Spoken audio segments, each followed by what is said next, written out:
Greetings, this is Obi-Wan Kenobi, and I have drifted into the underworld. The Star Wars underworld. I have a bad feeling about this. Here we go. We must go to the lower levels. The underworld. You've taken your first step into a larger world. You're after something. Ben. Since I've started the underworld, I've met so many great friends. Chris. I grew up in the 1990s, and mall packaging is nostalgic for me. Dominic. What I love most about Star Wars is that it's fun and it's all-round good times. So, this is where the fun begins. May the Force be with us. This thing really moves! Whoa! I like this! I can't believe you came all this way to see me.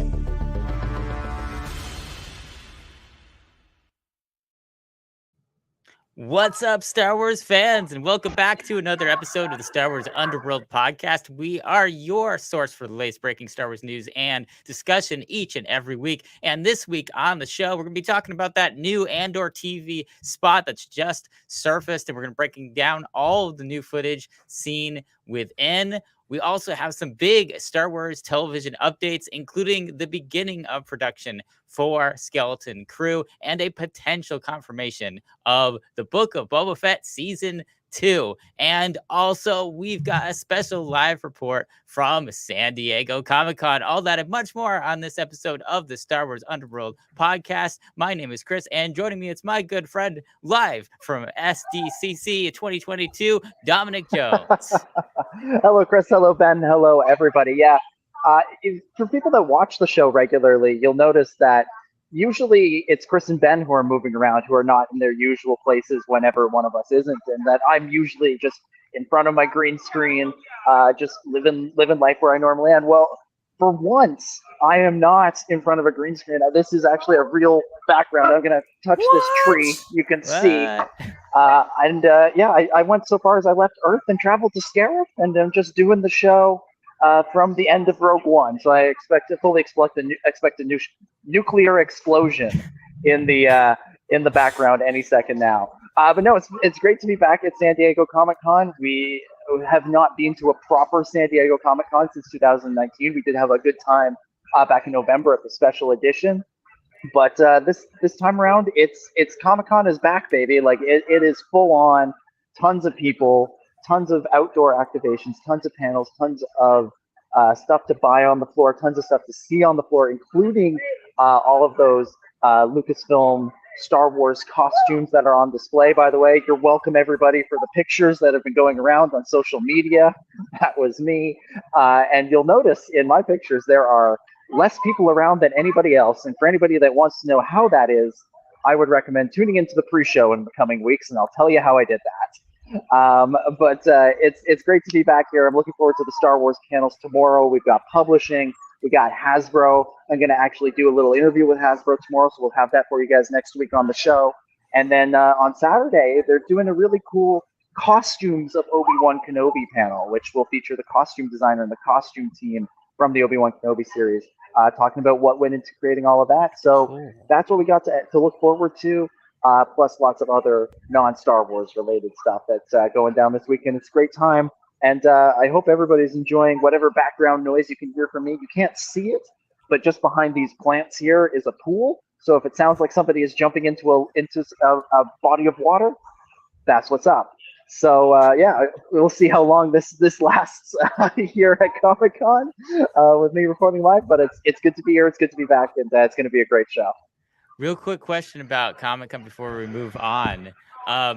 We went to the special edition of Comic-Con last November, and that, of course, was a scaled-down version of Comic-Con. So I'm really curious, with this being the first full-size SDCC back since the pandemic, does it feel the size of previous SDCCs? It does. It really does. You've got your Lucasfilm, your Marvel, your Nickelodeon, your Sideshow, Gentle Giant, Hasbro. They're all there on the floor, which a lot of them weren't for the special edition. It is the full length of the Comic-Con hall. It feels much more like a regular Comic-Con. Everybody's crammed in like sardines in a couple of places, but it is masks are required, so we are still doing that here, which is great.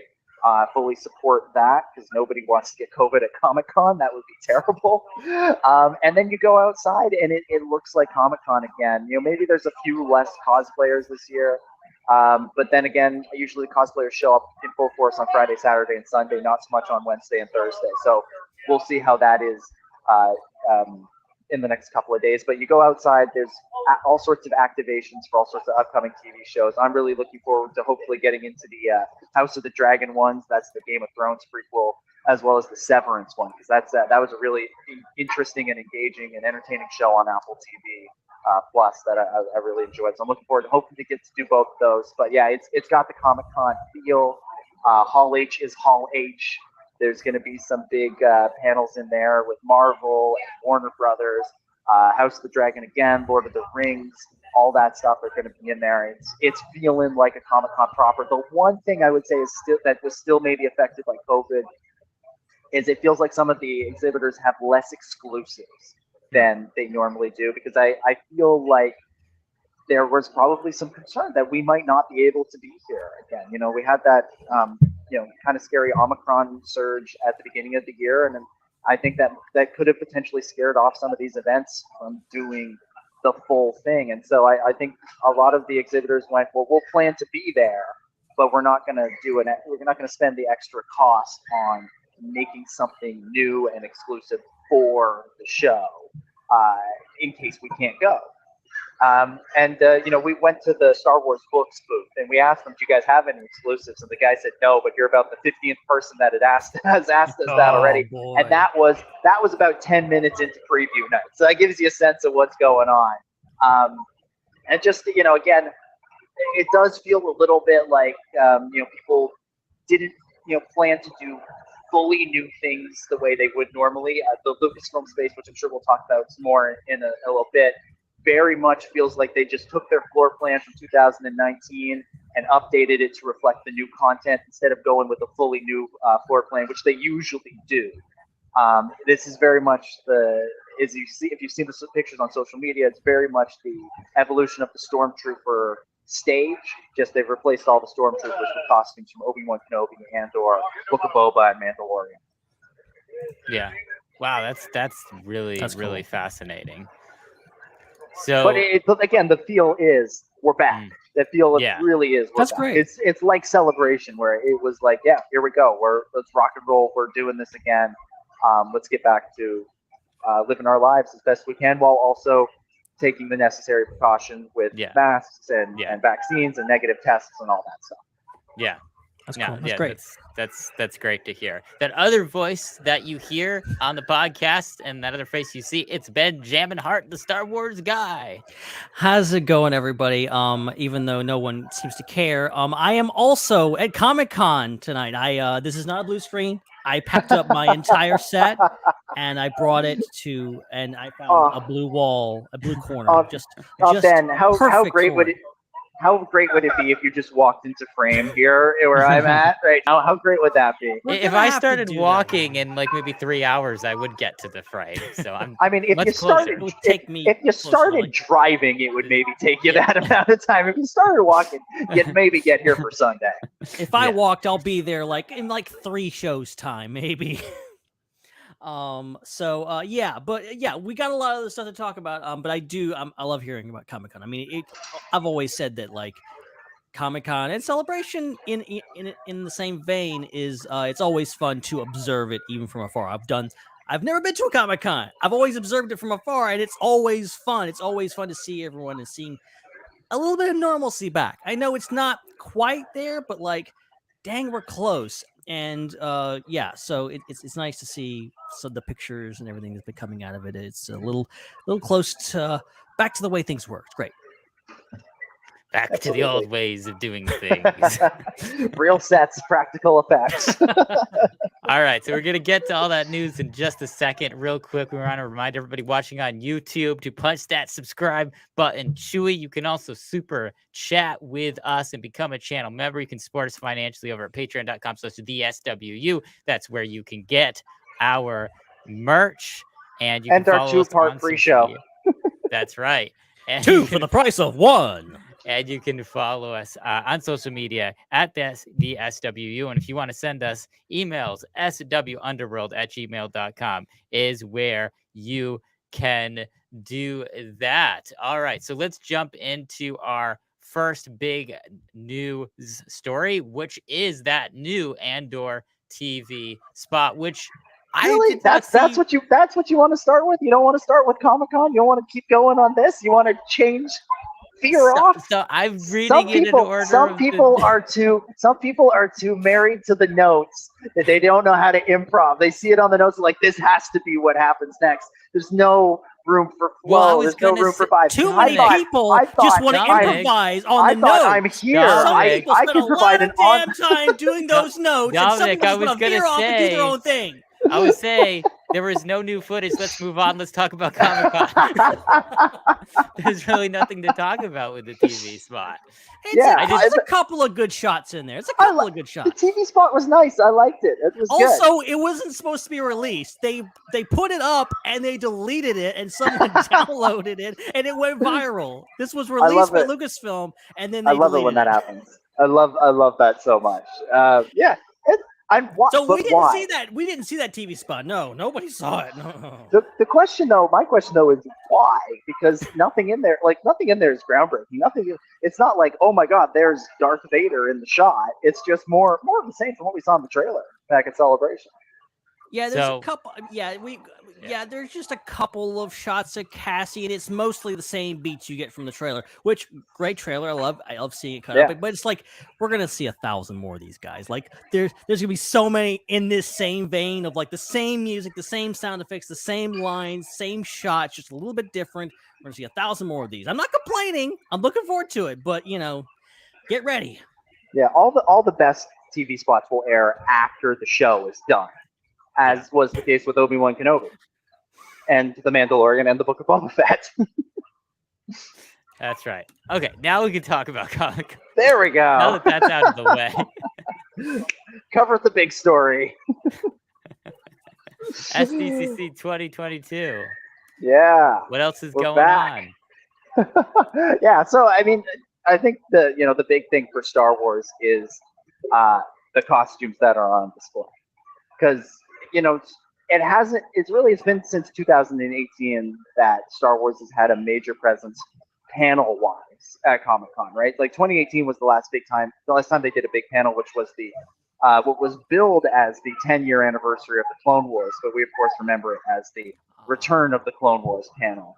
But since then, they haven't really done anything. And in the time between that Clone Wars panel and the Force Awakens panel that Chris, you and I went to back in the day, they hadn't really done much on the panel front back in the day. And so again, this is very much getting back to normal because there is no big Star Wars panel. There's no Andor preview, even though, and we say this every year, but it's especially true this year given that Andor premieres at the end of the next month, and there is not another major convention between now and then.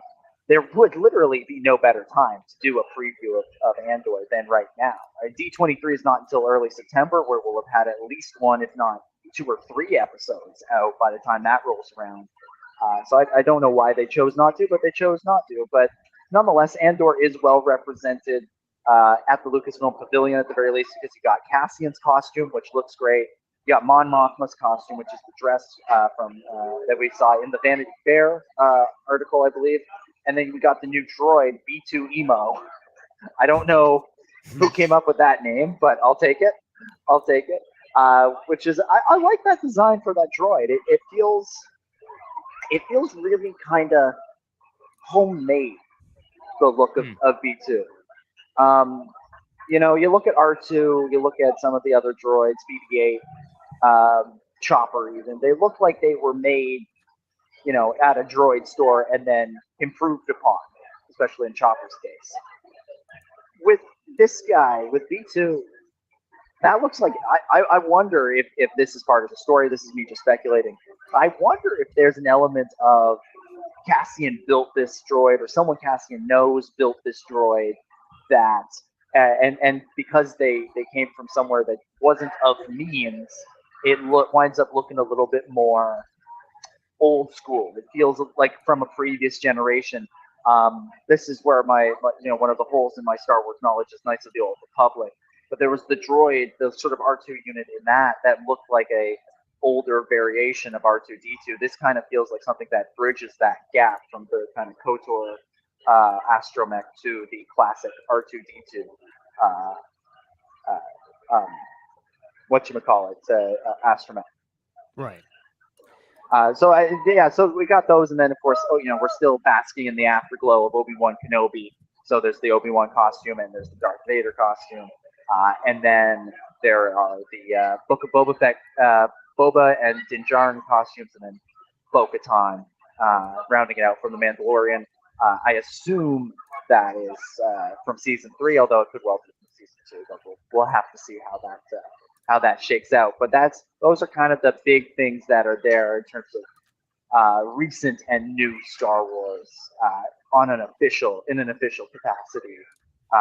Giving people a little something to latch onto with Cassian, and to hopefully get people interested, so that when August 31st rolls around and episode 22 drop, everybody will be paying attention. Which they probably were going to be doing anyways. But if we can't have a panel, I'll take a couple of costumes and a droid. Yeah. And there's been some pretty cool exclusives too. I was exactly going to mention that. Yeah, there's this Hasbro 2-pack. It's a Black Series set of Cassian and B2. Now, I've seen it where it's been referred to. Yeah, there it is. I've seen it where it's been referred to as like a convention exclusive. You can't actually buy it at the convention, which is a shame. And there doesn't seem to be any sort of link for where you can buy it online either. I know there's another figure that is being billed as an SDCC exclusive, which is a War of the Bounty Hunters Boba Fett. It's him in the all black armor. There it is. Now that you can't buy at the convention, you can't really buy any Hasbro figures from Hasbro at San Diego Comic-Con, but you can get a QR code where you can go to an exclusive webpage and order that one, the Boba Fett. With the Cassian, I'm not really sure what the deal is. They've got one on display at the booth. It looks nice. It looks good. Just take that one. I'd like, just open up the booth and open up the glass display case and walk away with it. I'd love to pick one up, but it seems to be it'll maybe be made available a little bit later in the year, maybe next month, maybe some point. Again, I'm just sort of speculating about that one, but it does look good up close, and you were showing the picture a second ago. It has that Comic-Con, that convention exclusive packaging that we've gotten used to over the years with the Stormtrooper and the Jyn Erso and the Sith Trooper and all that stuff that's come out. That sort of I don't know how to describe it, but it looks good. I just find it hilarious that not even the convention exclusive is available at the convention. yeah, and I understand. You get the QR code, that's fine. You can order online, but it's just hilarious. But but like you can't even order that one. You can only order the War of the Bounty Hunters. Man, it's wild. I don't know what the deal is. We'll see what maybe Hasbro will have some answers for us tomorrow at the panel. But I've been hanging out with our buddy Corey a lot, and Corey got to be in the background of Obi-Wan Kenobi, and we were walking by the Hasbro booth, and we saw Patrick Snyder from Hasbro. Who's one of the I think he's the lead brand ambassador. If you've listened to the show for a long time, you've definitely heard him in some of our Hasbro interviews over the years. So we see Patrick, and Corey decides he's going to go up to him and show him the picture of his character and be like, "Hey, do you guys think you could make this one into a figure?"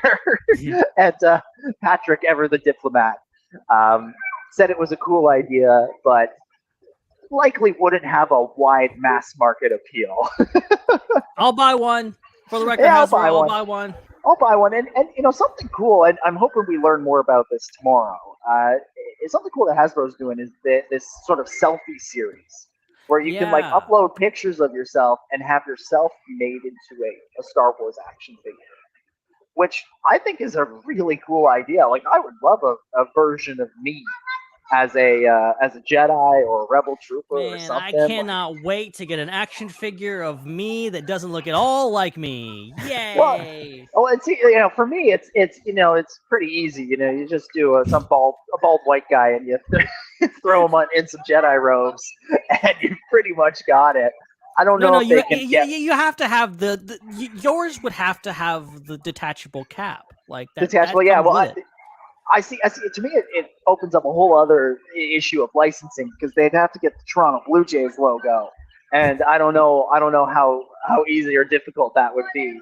Maybe just a blue cap with a red Rebel Alliance logo on it or something instead. Look, the Blue Jays management and Lucasfilm need to work together on this and make this happen. Okay, Yeah. this is what Let's get Mark Shapiro on the phone and see Ross Atkins. They'll take a break from making some trades and signing free agents and doing all that stuff. Get him on the phone and sort out this licensing issue. There you go. I genuinely think that's a cool idea. I think that would be really fun. The idea of being able to own a Black Series figure of yourself. I mean, come on, who wouldn't be at least moderately interested in that? I don't know what the price point is going to be, but if it's within reason, I'm certainly going to consider it when it becomes possible. Yeah, I think it's an interesting idea. I think you've got a bunch of collectors, and what better way to immortalize yourself than in a piece of plastic that you collect already. So that's great. Like, do it. Yeah, exactly. So we'll see what happens. That and we're waiting on tomorrow the Hasbro panel to see what they've got coming down the pipe. If you've been paying attention to the internet, you may have seen where their new plastic-free packaging is starting to show up places. Yeah. Especially for the Black Series, which as somebody who one, cares about the future, and two, doesn't keep their figures on the card, I'm on board with it. Although I do hope there is some sort of robust return policy for if you open up a figure and you get that Luke Skywalker where his eye is on his cheek, right? There's got to be some sort of thing where you can do that. But I'm interested to see what they can do and do that. But I think that the days of carded collecting might be coming to an end because I can't think of a way you can do that without doing plastic, and we desperately need to cut down on our plastic in general. And this is one way that make a small difference, but it'll make a difference. So we'll see how that shakes out. And then of course we're also waiting on the Star Wars publishing panel tomorrow afternoon, where hopefully we'll get some more teases about what's coming down the pipe for the High Republic, or whatever else is coming up for the books, because we sort of know where we're going until about the fall. When with the Smuggler and the Princess and the big Galactic Star Cruiser tie-in novel. But after that, it's kind of a little bit ambiguous. I'm not sure what's next beyond High Republic stuff. So I'm hoping that we'll hear something about that. And we'll see what's coming down the pipe. But I'm hoping for some stuff. This is something I've been thinking about. And, maybe, Ben, I know you read a lot of Star Wars books. Maybe you have an opinion on this. I've been finding more and more lately, my favorite Star Wars books are the ones that don't feature the main characters from the movies. The High Republic, I really enjoyed. I really enjoyed the Alphabet Squadron novels that came out. But then the books that are more about the movie characters, like I just finished reading Brotherhood recently. That was a decent read, but it didn't grab me the same way that the High Republic has, or again the Alphabet Squadron books has, or something like Lost Stars has over the years, where I feel like with these new characters and familiar settings, you can really do something interesting. Whereas with the famous characters, the legacy characters, you're just kind of coloring in the lines. You're filling in some gaps, and it's fun to get an Anakin Obi-Wan adventure. At the end of the day, there are 3 movies and 6 or 7 seasons of television where I can get that as well. Whereas if I want the story of Alphabet Squadron or the High Republic, I got to go to those books. That's the only place where they are, and they do a great job telling those stories. So that's sort of in terms of hopes for what's to come. That's kind of where I'm looking at on the publishing side of things. Did walk past Michael Siglain and Kevin Scott, 2 High Republic legends, the other day. They were just we were just leaving a bar, and there they were chilling there, and didn't want to disturb them. They looked like they were deep in conversation, although I did kind of want to sneak up and see if I could hear anything. that might Naturally, tease what's coming up in Phase 2, but it didn't. It didn't. Respected their privacy and their space. That's cool. It's always just fun to see even the lower level like celebrities. It's like when we just wandered up. We're in Disneyland during Celebration, and the entire group of High Republic authors are just there taking pictures in front of the Millennium Falcon, and we're like, it's those guys. It's those guys. Them. There they are. It's them. It's all of them. All of them together. Yeah, it was pretty sweet. It was pretty sweet, but it's been a good time. You know, that's kind of Star Wars from the official side of things, and everything else. You know, there's still the usual Kotobukiya, Gentle Giant, man. They have not Gentle Giant, Sideshow. They have this massive version of the Naboo Starfighter that Din Djarin has in Book of Boba Fett. Wow, that's so cool. I think from what I've heard, it's just a concept. It's just something they'd like to do hypothetically, and I think they've got it out on the floor to kind of gauge interest like this. Yeah, I think they're just trying to gauge I'm interest. never going to buy anything like that. Come on. Well, and see, that's the thing, right? Is that they've got it out there to gauge interest to see, you know, how many people love to look at it versus how many people have the. Let's imagine $10,000 it would cost to buy it, and I think you have to weigh those costs, but. It looks sweet, and if I ever won the lottery, I'd be in line to get one of those. That thing is fantastic, and you know they got Grogu and they got all sorts of other cool things on display. EFX has a moving like animatronic Grogu on display, which is pretty cool. I think I saw that. Yeah. That's pretty nice. And there's the picture of the stuff over there. So that's 1/6 scale, which is wow. I'm just saving up my money to get the Lego version, okay? Yeah, right. But it's incredible, like the stuff that they create, and then the amount of money that this stuff costs. Man, but you can't like if I ever saved up my money to buy that thing. I wouldn't regret it.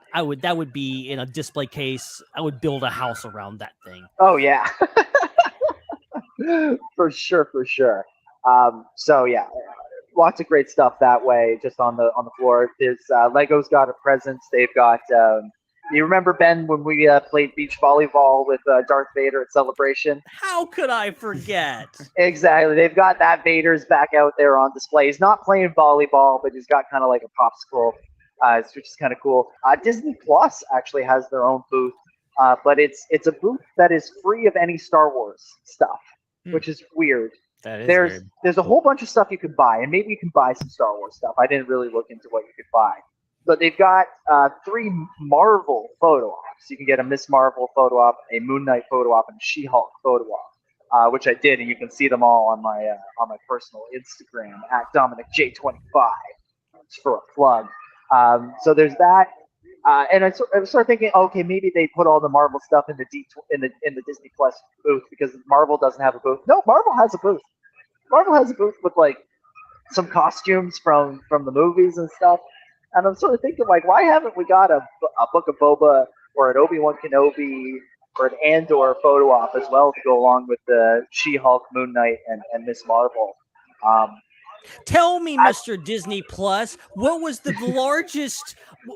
biggest premiere for Disney Plus overall for all time? Tell me. Oh my God. Exactly. Like, you know, it just feels like, as always, it feels like Star Wars could always do more at this event and chooses not to. And I'm always curious as to know why. What plans in the marketing side of things do they have that has made them decide that San Diego Comic-Con, they'll have a presence, but they don't want to make it a major presence? I don't know. It's got it. I sometimes I think it has to do with D23.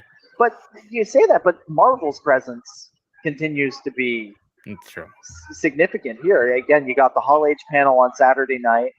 You know, that's kind of the marquee event of this whole Comic-Con is the Marvel panel, and you can bet. And you know, at D23 in a month and a half's time, they're going to have more Marvel stuff there.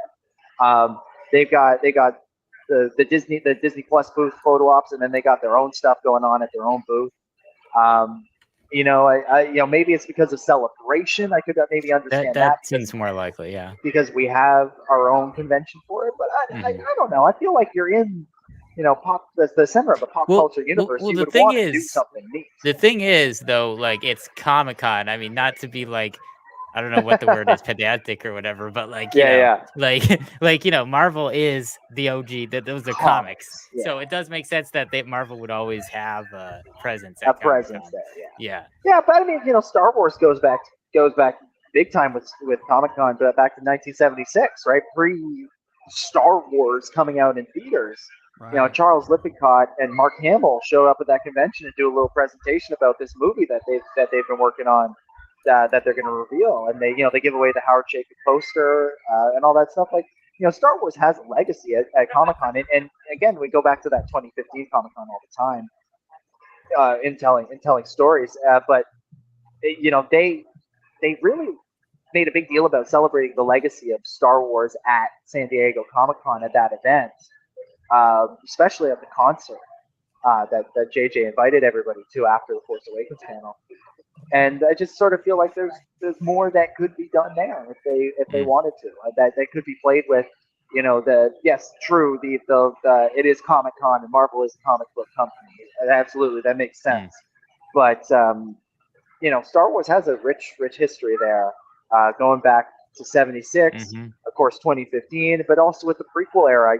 There's the great story of Steve Sansweet announcing the title for Episode 3 at Comic-Con 2004. Being in Hall H, doing his Star Wars presentation, and then at the end of it saying, "Oh, we got something to show you," and they show this little video montage where they make a big deal of putting every title on the screen for all the movies, starting with Episode 4, then 5, then 6, then 1, then 2, and then they start showing a little behind-the-scenes footage from Episode 3, and then they put up Episode 3, and then the words "Revenge of the Sith" are revealed on screen. Everybody goes nuts. This is Sansweet's story. I wish I was there. I wasn't, but this is what he's told us about in the years since. And then he was wearing a button-down shirt, and he undoes the button-down shirt, and he pulls it open like Superman, and he's wearing a shirt that says Star Wars Episode 3, Revenge of the Sith on it. And he says, "Oh, by the way, these shirts are on sale at the Lucasfilm booth right now," and there was a literal effing stampede down to that booth to get those T-shirts. So the history is there. I think the legacy Steven Sansweet killed someone that day. Yeah.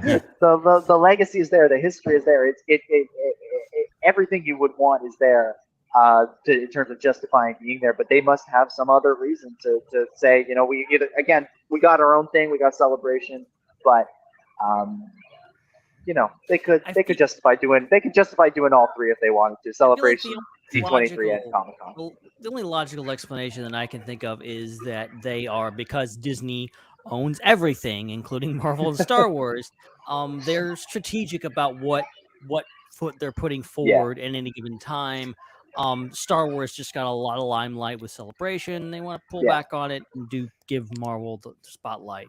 But I think they can do both, and I really wish they would do both. I think like Comic-Con is this huge stage. You can have Star Wars at Celebration and at Comic-Con and at D23, and people aren't going to get confused. I think next year is going to be really telling, because next year there's no D23, and next year Star Wars Celebration is in London.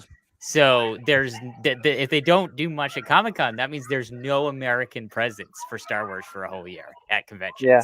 So you'd think that if there's 1 year to do it, it is next year. It is 2023. Yeah. Especially if they keep that movie coming on 2023, which seems unlikely at this point. Yeah, it's not happening. I'm trying to remember, was Rogue One in a year that D23 was? It wasn't, and they did the big. I remember this because they did the big Rogue One push at Celebration London, and then San Diego Comic-Con was the next week, and there wasn't any Rogue. So there was some Rogue One costumes, but there wasn't. So it's a big difference. Because Celebration was in July the last time it was in London. Now it's in April. Maybe that's why they did it in April, despite us being like, "Wow, that's only 9 months. We don't have time." Yeah, we got a plan. Yeah. Well, it's possible, and again, we'll see where we're at. this time next year, what's going on at Comic-Con. But yeah, again, I'm thinking back to 2018, the last time they did a big push here for with the Clone Wars panel. There was no D23 that year. There was no celebration that year. This was kind of the only thing. So they went all in here. You got to think there's going to be something next year. You got to think. Love it. Yeah, I would hope so. But either way, I don't mean to downplay Comic-Con because it is truly a wondrous experience, and anybody that wants to go, even if your main thing is Star Wars, as it is for all of us, and I suspect for most people listening to this show, it's truly an experience. It's truly something that everybody should try and get to at least once in their life. I was just talking with our friend Kareem, who came down here, and he actually was on a panel today. The only panel I've been to today was his panel about being Muslim and fandom. And it was a wonderful panel, really engaging, and you could just feel the love in that room. But it's his first Comic-Con. He's just spent the morning walking around, and then went and did his panel, and he was just he was in awe. And this is somebody who's been going to Fan Expo in Toronto for years, come to a bunch of celebrations. This place really is something special. Everything from the location, again, you can see behind me, we're literally in paradise, to the the panels, that even the big ones, the small ones, and of course just the experience of walking the floor, because that there, even Celebration, the size of the show floor pales in comparison to what you have here. Yeah. It's really incredible. So Celebration, Comic-Con, all of these things are wonderful, wonderful experiences that I hope everybody gets to share in someday. But anyways, I'm gonna that's everything. Pretty much everything I got to say about Comic-Con. So I'm gonna bounce. I'm gonna let the two of you deal with all the other Andor news and everything else that's going on, all the excitement, and I look forward to. I actually won't be back on the show next week. I'll be busy again. Sadly, not here. Sadly, back in reality, but I look forward to being back again, I guess, to kick off August and get things back on track for all of us here and back to normal for our show. But it's been fun. I was glad I was able to get to call in for a bit. And unless you guys have anything else, any other dying questions anybody has about Comic-Con, I'll leave you to the rest of the show. We'll let you get back to fun, and make sure everybody follow Dominic on social media at DominicJ25 for all the Comic-Con posts. Just know that we're jealous and we hate you. That's all you need to know. I love you guys too. All right. Good night. It's a wrap, sort of, for me. Bye. Goodbye. Yeah. All right. Wow. Well, it's always good to have a window into Comic-Con even when you're not there. So yeah. Thanks, Dominic, for dropping by. And as he mentioned, a lot of news. Funny, he didn't even look at the show notes, I don't think, but he covered several of the things, the big things that are in the notes. And we'll touch on them a bit more as we go, I think. But yeah, the exclusives, we already talked about those, which are kind of exclusive, but not exclusive, maybe. I don't know what's going on there. But yeah, the all black Boba Fett and the Cassian and B2, which are really cool figures.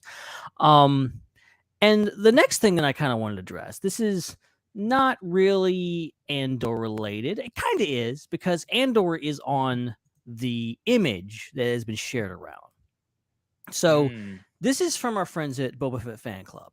And they came across this, and they had the information. I don't know where they got this from, because everyone was just kind of throwing this around, and they had the legit details on this. So they basically said, on July 12th through 24th in Buenos Aires, Argentina, at a Star Wars concert screening, this flyer was apparently given out.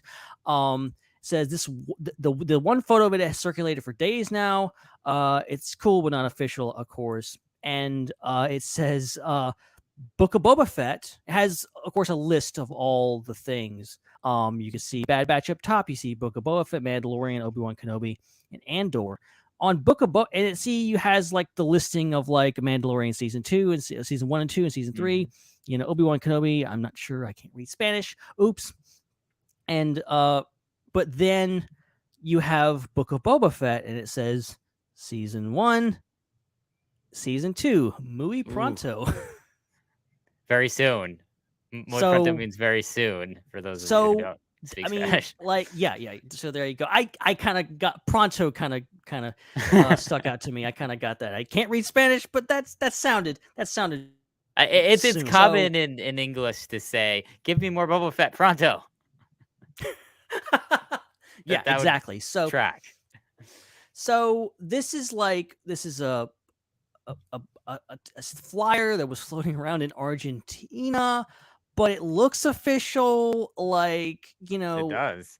and like we have no reason to believe it's not official. But at the same time, is this something that it's just elaborate fake, and it's just somebody's trying to do a prank, which stranger things have happened? Is this an official thing, but it wasn't supposed to be announced yet? Or is it somebody that made this just like taking creative liberty with this and going like, well, of course, it hasn't been confirmed, but of course there's going to be a season 2, and I'm just going to put it's coming pronto. I don't really see why someone would make this up. I mean, if you're gonna make something up, there's a lot more stuff to make up, like, Old Republic series or like something like that. Like, of all the things, why would you say Book of Boba Fett season 2? So yeah, and all the other information on this is accurate. Like the date that Andor is coming out is accurate on August 31st. It also says at the bottom, all that and more very soon. So it's referring to probably the Acolyte and all the things that aren't. Ahsoka's not on this as well. So yeah, I think this is real. I don't see any reason why this wouldn't be real. So I guess this confirms that Boba Fett's getting a season 2, which kind of makes sense. Kind of. The only thing that could throw a wrench in the gears is hopefully not, but Lucasfilm being, let's just say, reactionary again with stuff. And but was it Book of Boba Fett one of the highest rated shows on Disney Plus? Well, yeah, but also the Last Jedi was like, super, made tons and tons of money. It did, but the critical response caused them to change some things. So I don't know. Maybe they'll change things in the Book of Boba Fett and pace it so it's not like half of a show. Like, I've been real about this. I wasn't 100% happy with the Book of Boba Fett, but I'm totally game for season 2. I think they could learn from season 1 and do an even better season 2. Just like my issues with Obi-Wan Kenobi. I'm like, hey, it wasn't perfect, but I think season 2 could be just as good or better. It could finally actually find its footing. There's no way there's not going to be a season 2 of these things, because the season 1s did so well. And yes, they did change things about Rise of Skywalker, but I don't really think Rise of Skywalker was going to track with The Last Jedi anyway, because it wasn't a Rian Johnson film, and it was never going to be a Rian Johnson film. Now, what they were reactionary with was Solo. And the fact that we still don't have Solo 2, and we still don't have a Solo sequel series, even though it's been rumored that there's going to be a Solo sequel series at some point. The fact that we don't, it doesn't have to do with the critical feelings on Solo, because the critics actually liked Solo, and the fans, the ones that watched it, liked it. But again, it didn't make a lot of money, and so their assumption was, all right, well, let's not make any more movies like this. And then they canceled other movies that were kind of similar to it, like the Cantina movie or whatever the heck that film was.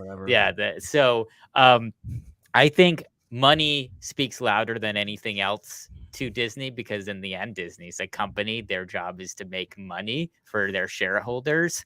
And so because so many people watched Book of Boba Fett and Kenobi, and because that's probably the direct reason why so many people have Disney Plus accounts, they're just going to keep making more and more. And I just remember how many things Netflix put out in its golden age. Isn't it weird to say that Netflix is now past its prime and there was a Netflix golden age? Isn't that weird? It is. It was. I mean, there was, what was that, 2015, when you had like Daredevil coming out, and like everyone was subscribed to Netflix, and like Orange it was like is the new thing. Black, There was no competition. That it was DC this thing. like that was like all the good shows are coming out on Netflix. Stranger Things, like it was the top of the tier, and there was no one to beat it. Now it's just like, oh, you might be subscribed to Netflix. House of You Cards. probably won't be. House of Cards, Orange is the New Black, I Daredevil. forgot about House of Cards. Yeah, you're I right. forgot the name of the. I was like the DC thing. I had to Google Kevin Spacey because for some reason I can't forget that idiot's name. Right. Yeah. And that, but- unfortunately, I think the show kind of Yeah. got like swept under the rug. We don't want to talk about this Yeah. anymore because of him. Yeah, Oopsie. but anyway, like the point is that there were so many things made by Netflix, and all these shows got season 2, season 3, season 4, even if they shouldn't have gotten those seasons, like House of Cards, for example. I think diminished in quality a lot as it continued. And so look at how quickly Disney Plus is expanding and how Netflix is shrinking, and how much they're meeting and exceeding their targets with Disney Plus.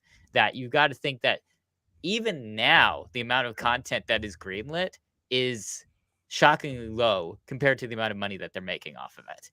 Like there's so little content on Disney Plus. Like you've got Star Wars, you've got Marvel, you've got some original shows.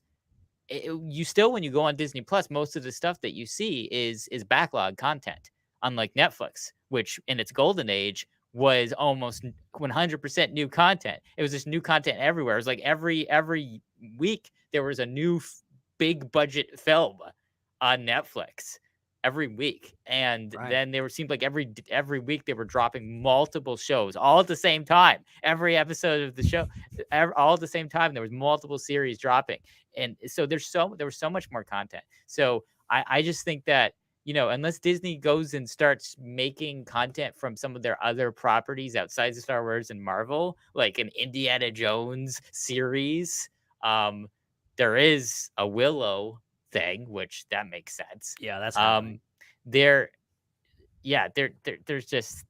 there's no way they're gonna stop with any of these shows. They're all gonna get seasons 1, 2, 3, 4, all of them, every single one. And they would be wise not to follow again in the footsteps of Netflix in regards to like Netflix has gotten a bad rap in recent years of like giving a show a season or two and then just offing it and going, it's done. And basically, from what I've heard, they just like look at the analytics and go like, oh, this show didn't do quite as well as this other show, so boom, you know, cut it. I hope Disney Plus is a little stronger and a little smarter about this and going like, okay, well, this show had a really great response critically, and the numbers were good, and you know, the replay was good. I don't think they've had any failures. You know, I think all the stuff that they produce has been at least somewhat, if not totally, highly praised and well received. So why not keep it going? Mandalorian, they know what they've got there. They're giving Bad Batch season 2. Obi-Wan Kenobi, I feel like any day now we're getting more of that. I think the only stuff that like definitely won't get season 2 is like the stuff that's planned to not have season 2, which is like Andor, and even so, Obi-Wan Kenobi was planned to have only one season, but then they're like, well, maybe we'll make another one. And everyone's like, well, why don't you make another one? And so, you know, anything is possible at this point. They're going to be regretting that fact that Andor only has 2 seasons or whatever they're doing to shrink the size of it. They're going to be like, oh crap, maybe we should have not had that time jump in season 2, and they're gonna write themselves into a corner because it's supposed to lead directly up to Rogue One. And they won't be able to. They'll be like doing a sequel to season 1 and a prequel to season 2. They'll be like a season 2.5 or 1.5 in the middle, squeezing it in later. Fine, they'll just do a Jin show instead, and it's just that parallel. Do the Guardians of the Wills. Give Chirrut and Baze their own show. I've been asking for that for forever. If there was going to be a Rangers of the New Republic, then there definitely should be Guardians of the Wills. Like Rangers of the New Republic is just as equally as strong an idea as that. So yeah, absolutely. Let's go. So and with a better talent both behind it, the good people things. Right. I don't want to bring that up again, but I'm just saying. Sounds like Boba Fett season 2 has been confirmed. We also have some news band about another this is pretty much all we're going to be talking about is another film or another Disney Plus show has news. There's but another thing happening. There's another There series with is some news. another that just started filming. We've been talking about. We just found out about it a few weeks ago. Feels like. And here we are. Skeleton Crew. This comes via Bespin Bulletin. They're confirming that Skeleton Crew has begun filming. This is the show by John Watts of Spider-Man fame, coming in to do apparently something along the lines of a Amblin style thing with kids trying to find their way home. That's how I've heard it describes. So they say, quote, Skeleton Crew started filming from around the end of June at Manhattan Beach Studios and will also film both at an unknown studio in Culver City and at California State University in Dominguez Hills later sometime in the shoot. Unfortunately, I've got no further details on the Skeleton Crew production to share at the moment, but it's nice to hear that shooting has started. Skeleton Crew joins Ahsoka filming in a Manhattan Space Studio, which is housed the productions of The Mandalorian, Obi-Wan Kenobi, Book of Boba Fett, blah, blah, blah, blah, blah. It's happening. Ahsoka is filming. Skeleton Crew is now filming. They've got 2 shows now, basically. Mandalorian season 3 has wrapped filming in the editing bay right now. But now we've got 2 other shows coming out. So, like, it felt like Skeleton Crew was like a far off thing, but it's happening. Like, they're filming it. They've cast and everything. It's happening. I mean, maybe we'll see it next year. Like, that's a quick turnaround. Yeah, I mean, I guess it's because announcing that didn't really have the same effect as like announcing Ahsoka. Like Ahsoka was announced a while ago because it was kind of backdoor piloted from The Mandalorian and Book of Boba Fett. And so they've been talking about that Ahsoka show for a while. And of course, the scripts for that Ahsoka show are based on scripts from Rebels season 5 that go back even further than that, back to, multiple years ago. So I kind of see how those 2 shows are filming at the same time, yet we've known about Ahsoka for way longer than we've known about Skeleton Crew. Like I can see why, but it does show that, I don't know, either they've been in his development again as long and just, it's the PR side of things, or sometimes some people just write things faster, than others. Like we're going to talk about somebody else and when the heck their film is going to start filming and how they've been taking a while to write because they've been very busy doing other things for other franchises. And, so, yeah, but that's really cool. I again, as I said, when this show was first announced and we first got kind of details about what it was, it sounds like a really good idea. I think Star Wars needs more of that style because we don't have a lot like that. I mean, the closest thing to kind of a Star Wars show about kids is Rebels, and that only had some. It was like Ezra and then Sabine was kind of younger, but that is really it. I guess really you have to go to Resistance to find something that's kind of the closest thing to that, since there's some younger characters in that as well, but there's really nothing in like CGI, like 3D CGI animation or definitely live action like this. So that's super exciting. And Joel brings up a great question here in the chat. $5 super chat from Joel Davis. Thank you so much, Joel. And he says, I think the thing that fascinates me the most and excites me is that this is a Mandoverse spinoff, not written or directed by Jon Favreau or Filoni. That's true. That's the other thing about this is that I'm sure like they will like be on set probably, and they'll have something to say about this because it's set in their little corner of the universe. But like this is a John Watts thing, and that's really cool. And Joel and I have talked about it before.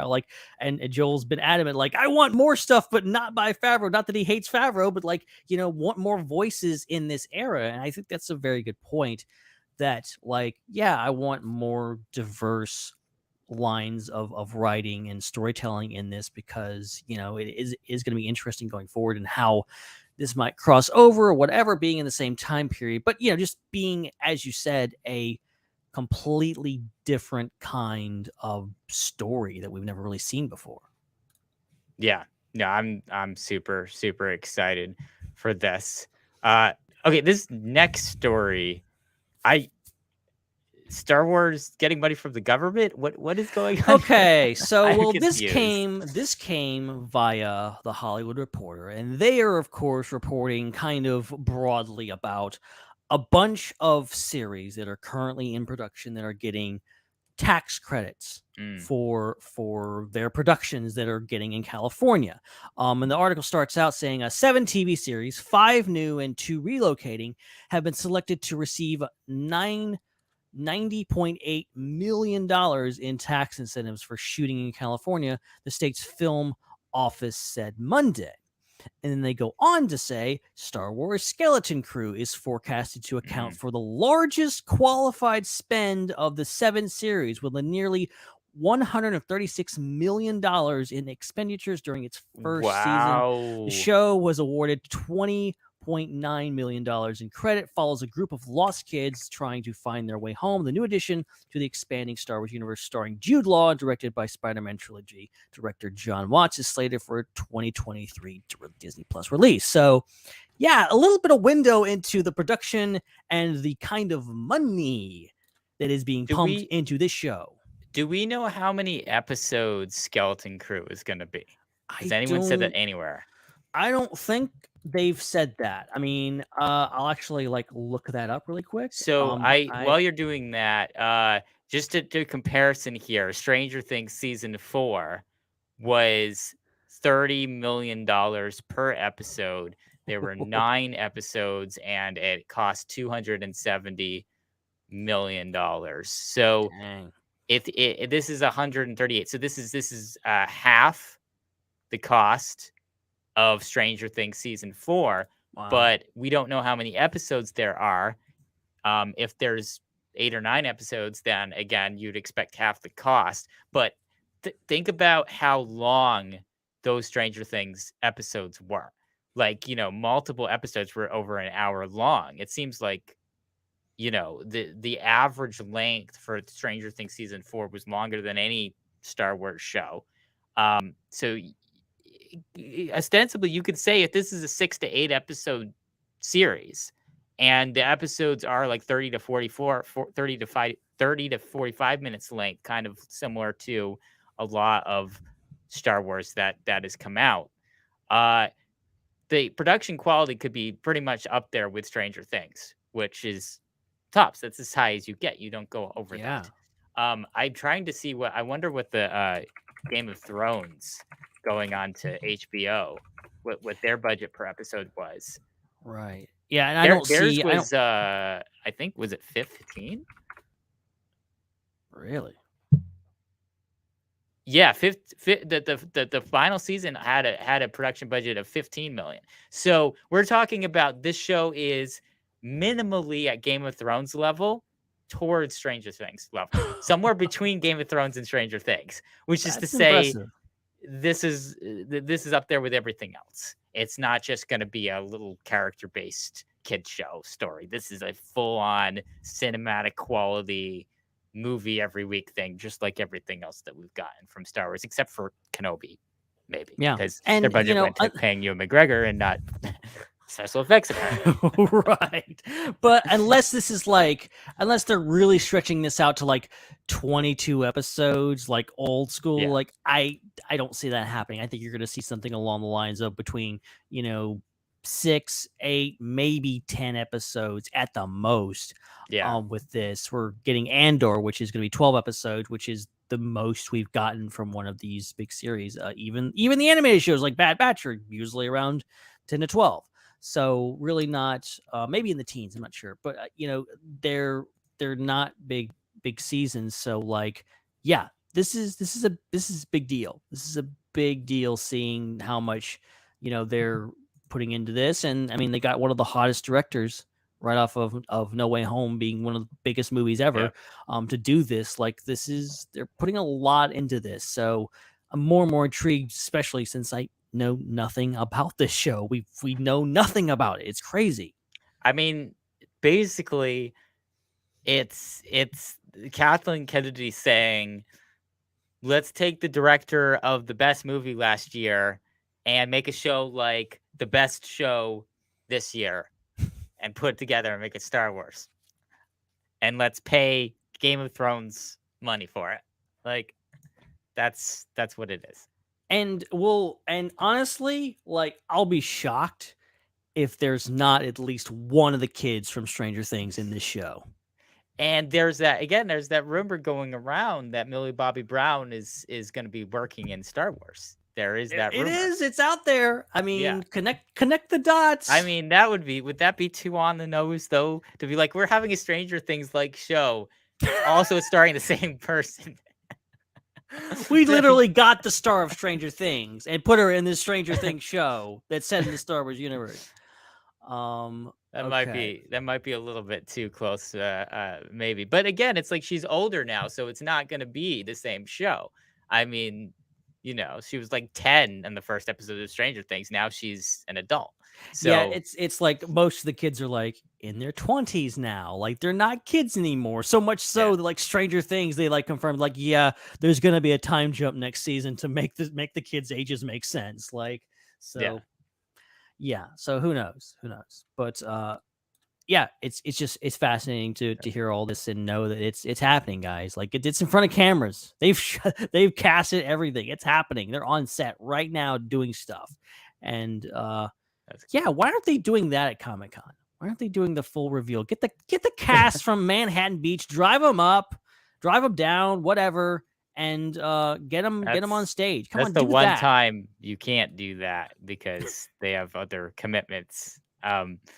They can spare them off set for a couple of hours, or maybe more than like 10 hours considering LA traffic. But you know.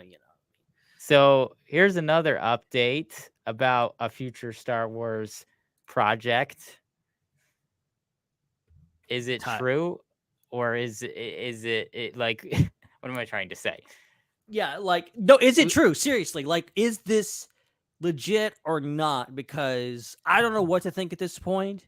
Because Lucasfilm is like, oh yeah, we're doing a movie in 2023, and then and then they're like, oh yeah, Taika Waititi movies is next, and then Taika's like, no, I'm not finished writing it yet, lay off me, and then the Hollywood Reporter is now saying, quote, Taika's Star Wars project may be coming your way sooner than some of his interviews let on. Multiple sources tell us the project is eyeing an early 2023 start. So this is a start of production, in early 2023, so not released. You're probably looking at the earliest 2024, December maybe 2024 release date. But they're talking about, so maybe, you know, maybe he said that he'll be finished writing in 5 months. Give him 5 months, and yeah, we'll the way he talks, towards this is Taika Waititi, a guy who's known to just say things sometimes to get people going. You know, who knows? But he's like talking like, oh, like he's not even close to being finished. But they're like, okay, maybe he has a deadline. Maybe he has to maybe he has a deadline on this paper, and he's trying to get it done, and he's just not getting anywhere. Yeah, I guess it really just depends on where his schedule is. I mean, I'm trying to see what he's doing in the future. He's going to he mentioned Time Bandits and another season of that pirate show that I forget the name of. Yeah, Time Bandits, and he's doing Akira. I think he was or is. I can't remember if that was canceled or what. Tower of Terror. I didn't even know that was the a thing. Scarlett Johansson movie that they're doing. Pretty sure she's in it. I forgot all about that. I forgot they 5 people in a posh hotel take an elevator and disappear after it is hit by lightning. Yeah, I'm assuming this is kind of like a Haunted Mansion type vibe where they're taking every Disney ride and making a film out of it. They'll do them all eventually. So Tower of Terror is in pre-production, set for perhaps a 2025 release.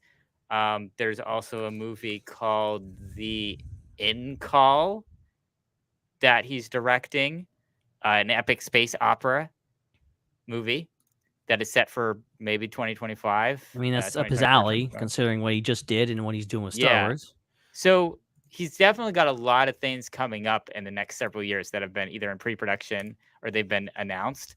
So really, he might not have a choice when this production's going to start, because if he has a bunch of stuff lined up to do in 2024 and 2025, then he has to shoot in 2023, or otherwise it's going to be like 3 or 4 years till he's free again. So maybe that's what's going on here, is that despite the fact that it's not written, he actually only has a limited window of like 6 months to a year to actually shoot the film because of other things that he's doing, because there's so many other projects that he signed on to. So yeah, I'm guessing that's probably what Hollywood Reporter is getting at here. Joel with the super chat thinks he might be trolling, but like, again, it's not him saying this. Maybe he was trolling before, saying he hadn't finished the script and he actually had. Maybe. And I mean, like early 2023, that could be January, that could be March, maybe. And, you know, that's still a long time away. He's got plenty of time to finish the script and then cast it and do all the other stuff, pre-production, to actually get it filming by then. But, you know, maybe that's the announcement that Lucasfilm will go with. Be like, okay, well, we're not going to have anything for 2023, but 2024 is when, you know, maybe that's the celebration announcement they make next year is, you know, here's something from Taika Waititi's movie because he's filming right now. And, you know, maybe that's the big thing in London. I don't know. Yeah, no, that's possible. I mean, I forget sometimes that there hasn't been a Star Wars movie in so long because there's so much on Disney Plus. There's so much new Star Wars coming out. But that's right. It's just been forever since there's been a film, and it sounds like there's going to be another forever. But I think there's some credence to this, because when I look at all the things he's doing, I'm thinking there has to be a window that it has to be fit in around other stuff. And so there's really no choice in the matter of, it's either going to be filming next year or it's going to be filming in 4 years. That's what it sounds like. So it's probably going to be sometime in the next 10-year window. We might get it. Maybe. Yeah. So hopefully he can write a movie in 5 months if he hasn't truly gotten started on it. Yeah, who knows? I mean, he could be lying throughout a whole thing. He could have the thing written already, and I could write a Star Wars movie in 2 days if I really wanted to. If I didn't sleep, well, so could I. But it's not gonna be good. I would just But the thing is, the difference though is with Taika Waititi, it doesn't need to be good. It just needs to be something. Like, because he has that, and I don't know, maybe it takes more of a genius to make something less on the nose Star Wars, maybe. But to me, it sounds like this is going to be outside of the box film, and so you think that's probably going to be less meticulous and more just creative flow. And I'm not really comparing the time being spent into something with how, you know, much effort is being put into it, or like how much value it has. What I mean to say is it might be easier to just like flow of consciousness, just like right, bang it out, have it done. If that might be easier to do than constantly tweaking it and getting revisions, and this has to fit with all these other things, and these characters have to, you know, be true to who they are, and it just sounds like, you know, the story group and the creative brain trust and all the stuff going on at Lucasfilm might be a little bit less involved in this one, so maybe it can get written faster as a result. That's my speculation.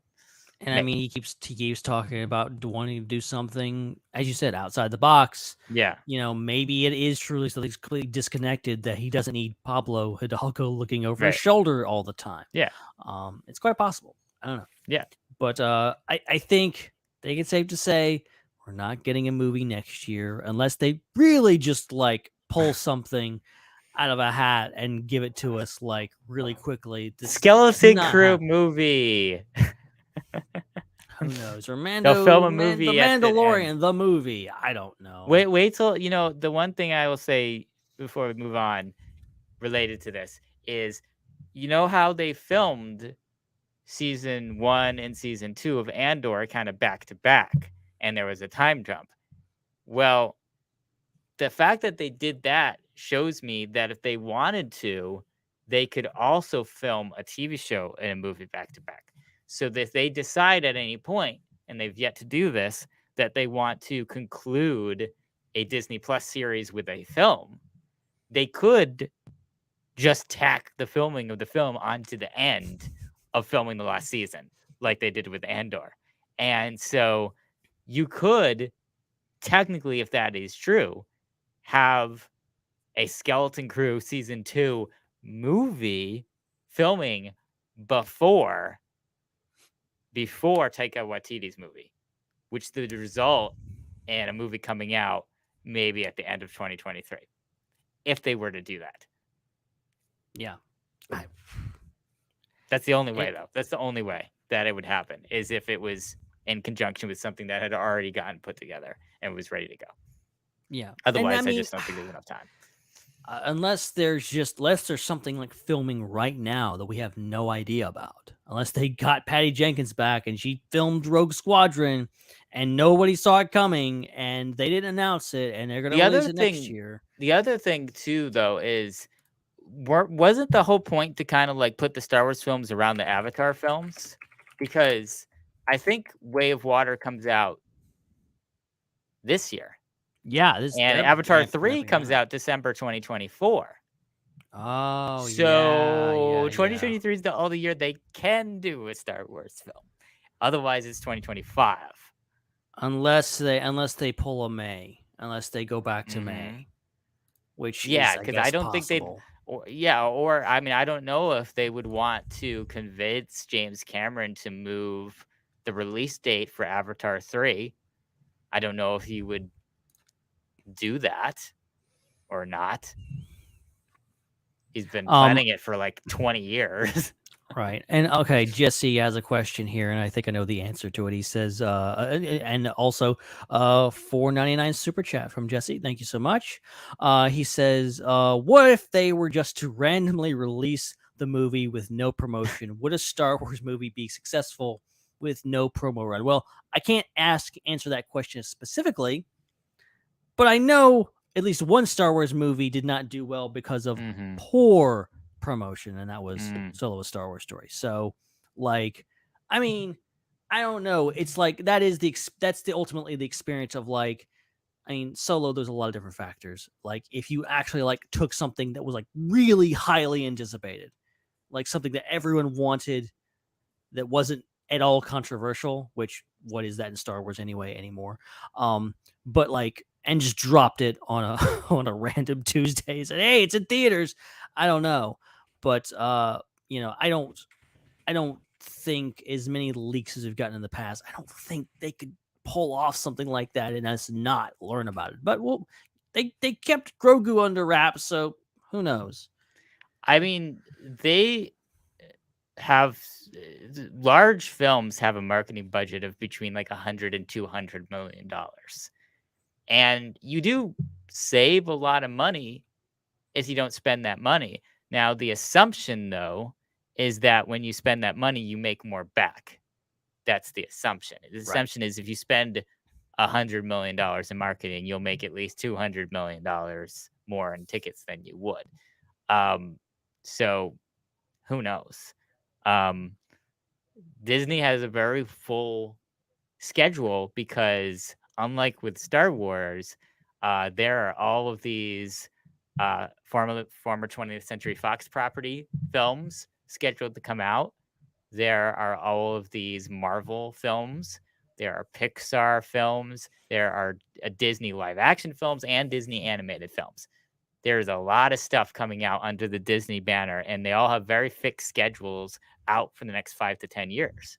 And so there's only little tiny holes in those schedules, and there's not a lot of spots for a Star Wars movie.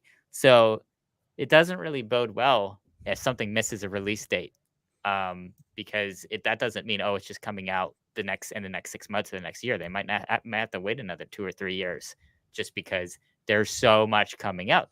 I mean, if I remember correctly, there was like calculations that there was a Disney film in theaters continuously after the 20th Century Fox acquisition. You go to the theater, there's always a Disney film from the Disney overall studio and or one of their acquisitions. So yeah, that's kind of sketchy.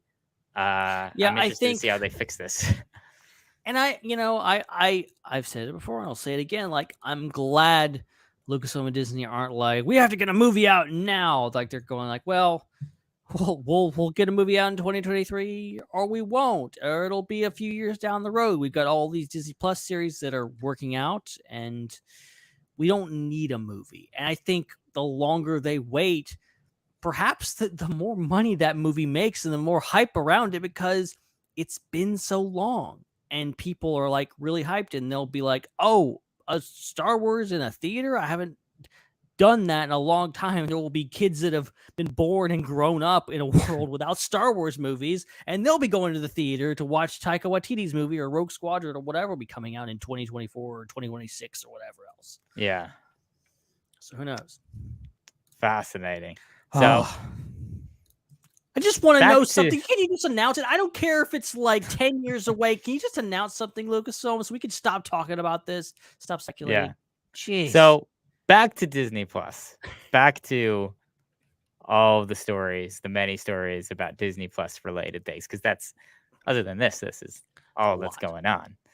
We've got Carl Weathers talking about Mando season 3 in Empire Magazine. So we got a good interview with Carl Weathers over at Empire Magazine. He has been confirmed to not only be back as Grief Karga, but he is directing an episode, at least one episode. I think it's just one episode. I'm not sure. But he's talking about, his last episode. It was The Siege. He says this one's going to be even bigger, apparently. And he says, quote, this is from Empire Magazine, a little excerpt. He says, I thought there was a bit more action, I think, in this one. It's a little bit different to The Siege because a lot of it had a lot more scope, but this one also had many, many different kinds of stories within the story, and that's real kind of stories within the story. That's a sentence. It says, I love directing. It's my passion. The show gives you so much opportunity to deal with all these different characters, even though they're different episodes. It's not like typical episodic television. It's not a whodunit. It's not a dark comedy. It's not procedural. It's many different things, and it's action adventure on top of that. As a director, you get a chance to exercise your talent and your ability to deliver in those areas.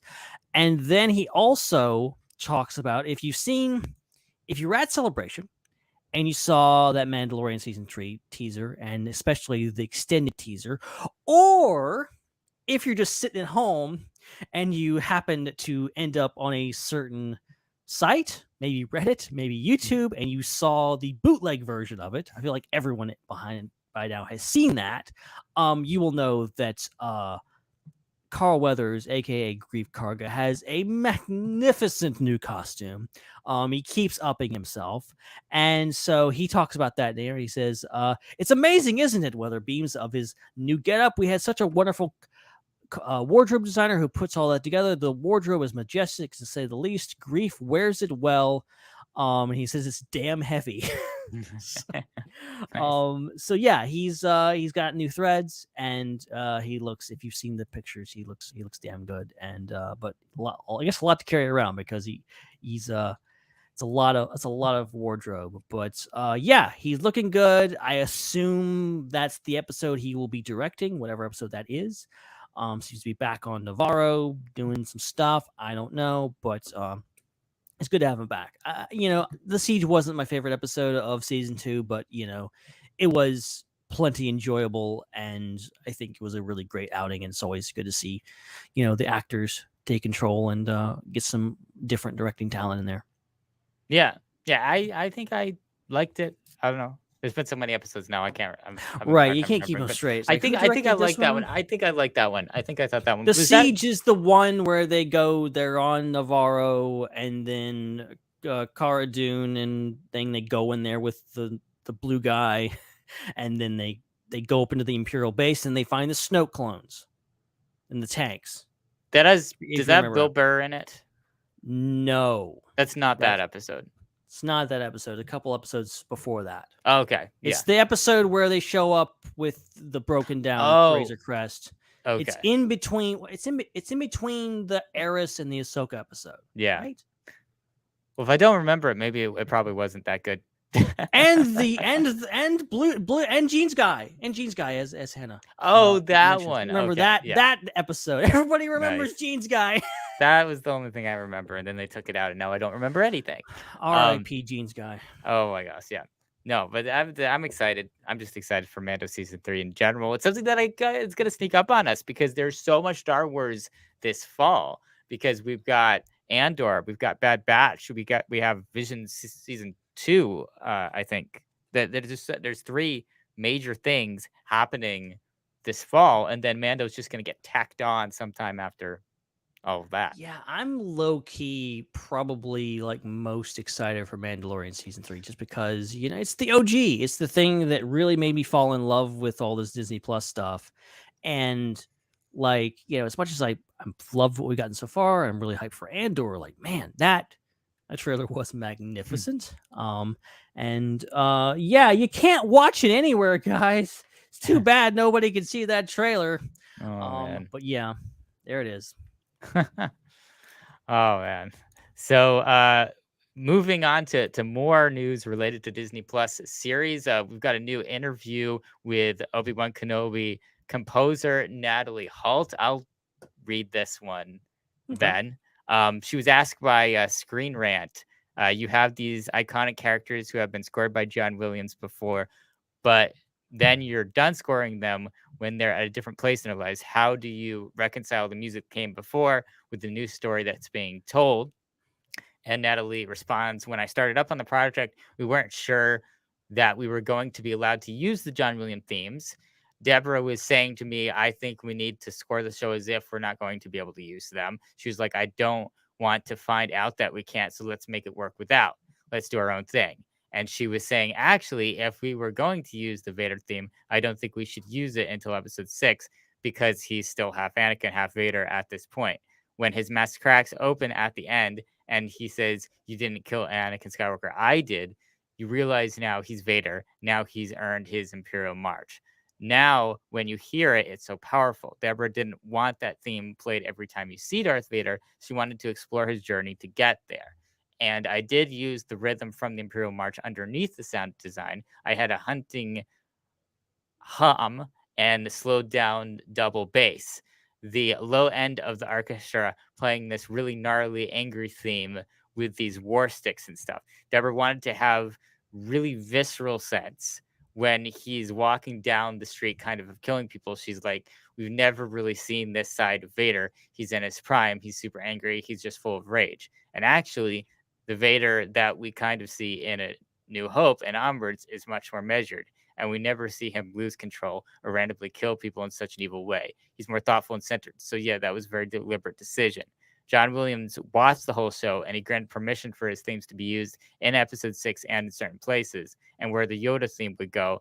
And then that set the temples for me. Like, okay, we can't use the themes until this point. So we need to be leading to them.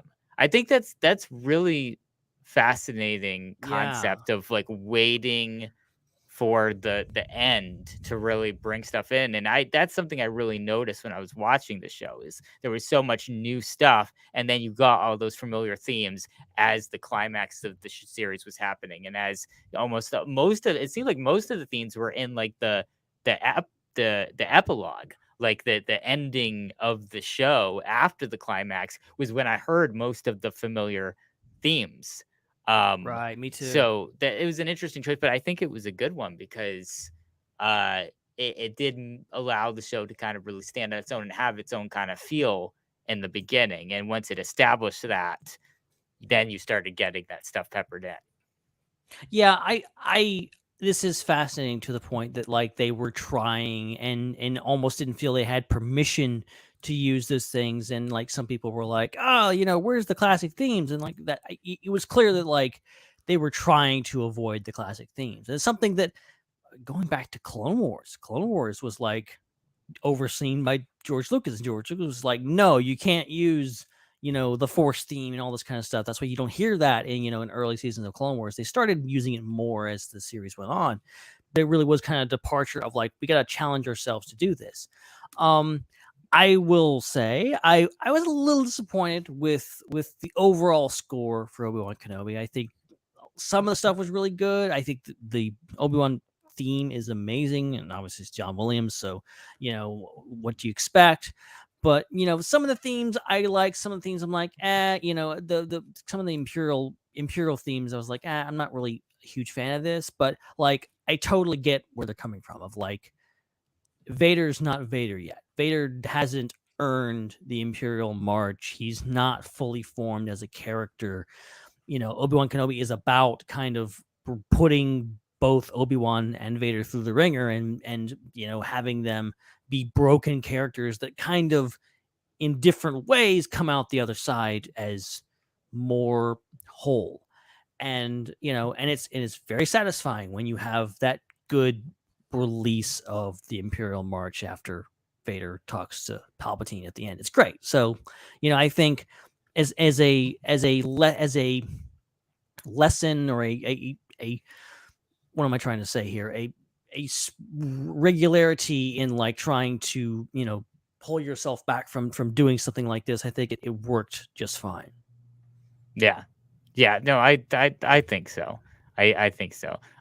Again, for me, the special effects of the show was my least favorite thing, and the pacing was weird. But I did like I thought the music was good. I thought Natalie did a pretty good job, and it's really interesting, kind of marrying like something having two composers, with John Williams doing the theme for Obi-Wan and that new theme, and then the old stuff, and then her coming in and adding new stuff on top of that. Like it's a very interesting challenge there, and an interesting project with lots of multiple moving pieces.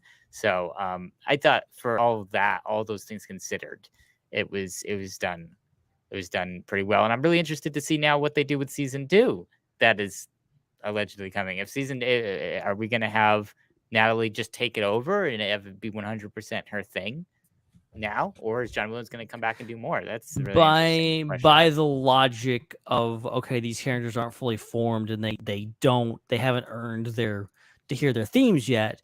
What if, obviously Obi-Wan has a theme and it was all over the place. What if Vader comes back? Are we going to hear that, or any other things, or even Leia's theme, which was absent for most of the series too? If you bring her back, what are you going to do with that? So I would hope for maybe a little more classic themes, but also some new stuff, because I need Natalie Holt. Her repertoire speaks for herself. Like, I think Loki is still like one of the best Marvel soundtracks there exists. That was really good. I didn't know that Loki is really the only Marvel film or Marvel TV show, right, where I noticed the music a lot.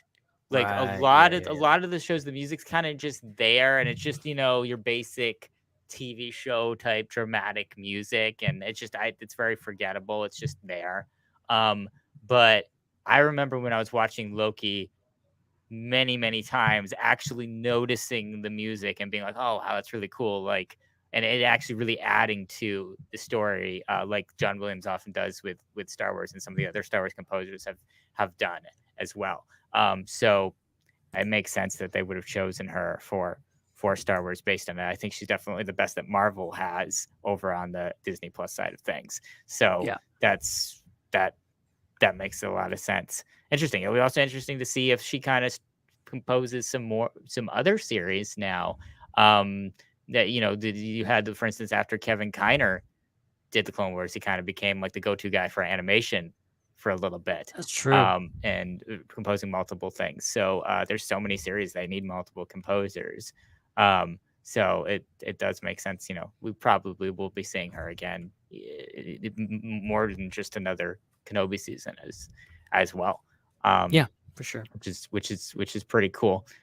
So speaking of how good Star Wars can get, right, the Book of Boba Fett has gotten several Emmy Award nominations, as well as Star Wars Visions from last year. So that's super exciting. Yeah, and I'll run through the list really quick here.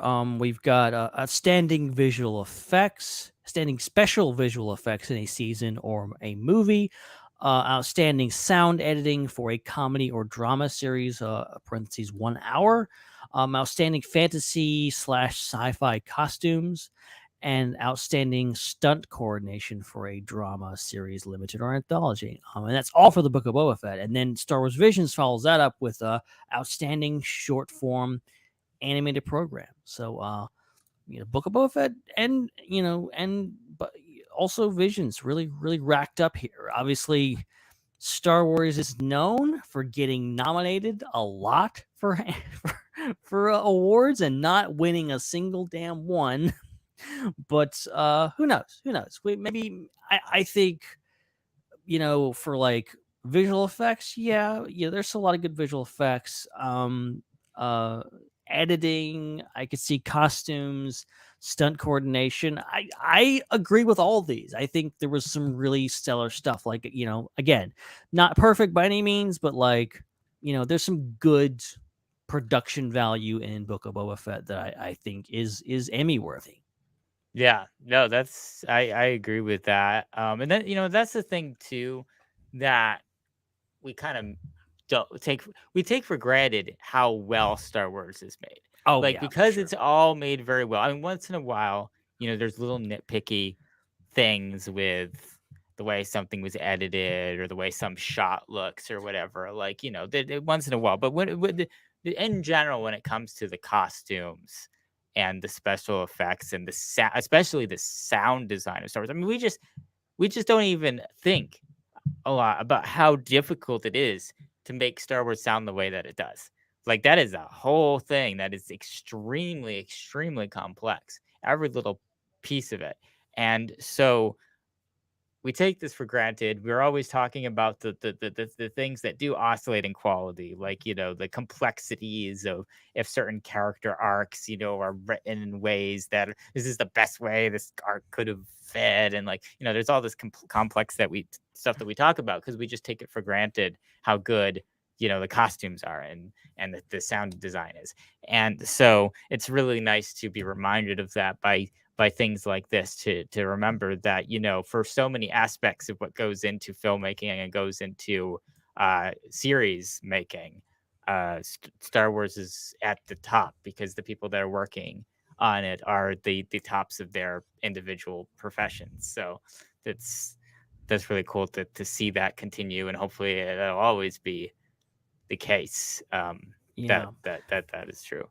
Yeah, it's cool, and and on the flip side of that, you have certain people in the film industry in Hollywood that kind of look down on Star Wars. I think a little bit, in regards to it's being that it's so popular and been around so long. I think most people love Star Wars, but then I think a lot of people look at just genre storytelling in general and be like, that's not your Scorsese or whatever else. This isn't cinema. And it's good to like see the especially on the TV side of like, hey, this is actually good stuff. This is really good production quality, and there's a lot of stuff that and there's a lot of competition nowadays. You look at, we're in the age of TV. We're in the age of TV and movies. They're just blending together, and it's hard to tell them apart. And it's really just like one of them is long form, cut up into pieces, and the other one is kind of shorter. Like, that's basically it. You watch Stranger Things or anything like that, it looks like a movie. So it's good to see that, this kind of stuff. And also Visions was great. I think that absolutely deserves it too. The diversity, animation, and all those shorts, even though like I didn't love all of them, some really good stuff in there. And again, getting a season 2, so there you go. It's kind of odd to think about, speaking of like how series are cinematic quality now. It's odd to think about the fact that of all the time that George Lucas was around making things that people were watching, never was it profitable to do what's happening now. And now that it is, George Lucas isn't around making stuff that people are watching. It's kind of weird to think about. Like, this is the time that George Lucas actually would thrive if he didn't retire as early as he did, because now the budgets do exist for these things, and it kind of makes me think about like an interesting hypothetical, which is in a world where Lucas didn't sell Star Wars to Disney and kept making Star Wars himself with just Lucasfilm into this era, would we have seen a situation where Star Wars stuff just ended up on Netflix, and you had those Netflix production budgets for Stranger Things, except for like the Star Wars Underworld show and stuff like that? Or would Lucas have continued to be ahead of his time and jumped the gun and beat Disney to the punch and created a Lucasfilm Plus network before Disney Plus was ever created? Oh wow, yeah. Because if you think about it, I mean, if I'm George Lucas right now, I know he enjoyed that $4 million that or $4 billion that he got. I mean, yeah, that's a lot of mega yachts and mansions and money to charity and whatever he wants to do with it. But gosh, think about most of the people that have Disney Plus, at least a good amount of them, I would think, are there for the Star Wars stuff. And you know how that Disney Plus is making more than $4 billion. Definitely. I don't know what their total revenue is. I'm going to look it up. But like, how much money would have a Lucasfilm Plus made? How much money would George Lucas have made if he had made a Lucasfilm Plus and put all of his shows with film budgets on that? I mean, that is fascinating because I'm thinking like, okay, Clone Wars came out and it went to Netflix, when it came back and when those final episodes dropped of season 6. And so like so he was willing to do that. And, obviously Lucasfilm was still a private, independent film studio. Would he have the budget for that? Would he be able to do that? But this is George Lucas we're talking about. Like he revolutionized the film industry. Like he did so many things. Would he have been the first one to create actual competition for Netflix before Disney? I mean, he always had a good relationship with Disney. So there is a scenario where Lucas would have just simply, like, Disney Plus would have happened and they'd be like, oh yeah, we'll just put your stuff on Disney Plus and we would basically have what we have now. But what if Lucas is like, nah, I don't want to deal with Disney. I want to do my own thing and I'll start my own streaming service. And that's like that history. I want to live in that timeline. I just want to visit and see what's going on because that universe is interesting. So $3.5 billion is how much Disney Plus made in the first 2 quarters of this year. And with their growth rate, I would project that it's going to make $8 billion in 2022. It made $5 billion last year. So there you go. That $4 billion that they spent on Star Wars, they're now making twice as much every year off of Disney Plus. So they got a very good deal out of that. But then what happens to Disney Plus if there's no Star Wars? Like right. Disney Plus was sold as, here's all the Star Wars movies and here's all the Marvel movies. If there's no Star Wars in Disney Plus, how do they market that? Oh, it's just all the Marvel movies and all your old Disney movies, and that's it? And I mean, I'm assuming, Jeff Goldblum show? Like, come on. Yeah, I'm assuming that, a certain percentage of people would want Disney Plus to stream the Disney movies because, I mean, it is a good deal to pay a certain amount per month to stream them rather than just keep buying all of them. But Hannah saying, imagine if they hired Lucas as a director on a show like Ahsoka. I mean, just imagine. Will he ever see? George Lucas was so candid about Star Wars, so candid with the things that he said. I mean, certain things that we don't even like repeating on our show. We really can't repeat. We can't repeat. But I mean, one of the more vanilla things that he said was, or I should say less spicy maybe, is he said Star Wars is like a breakup. Right. And so it's like he doesn't really want to go back to it, is kind of what he was saying. It was like a divorce and a settlement almost.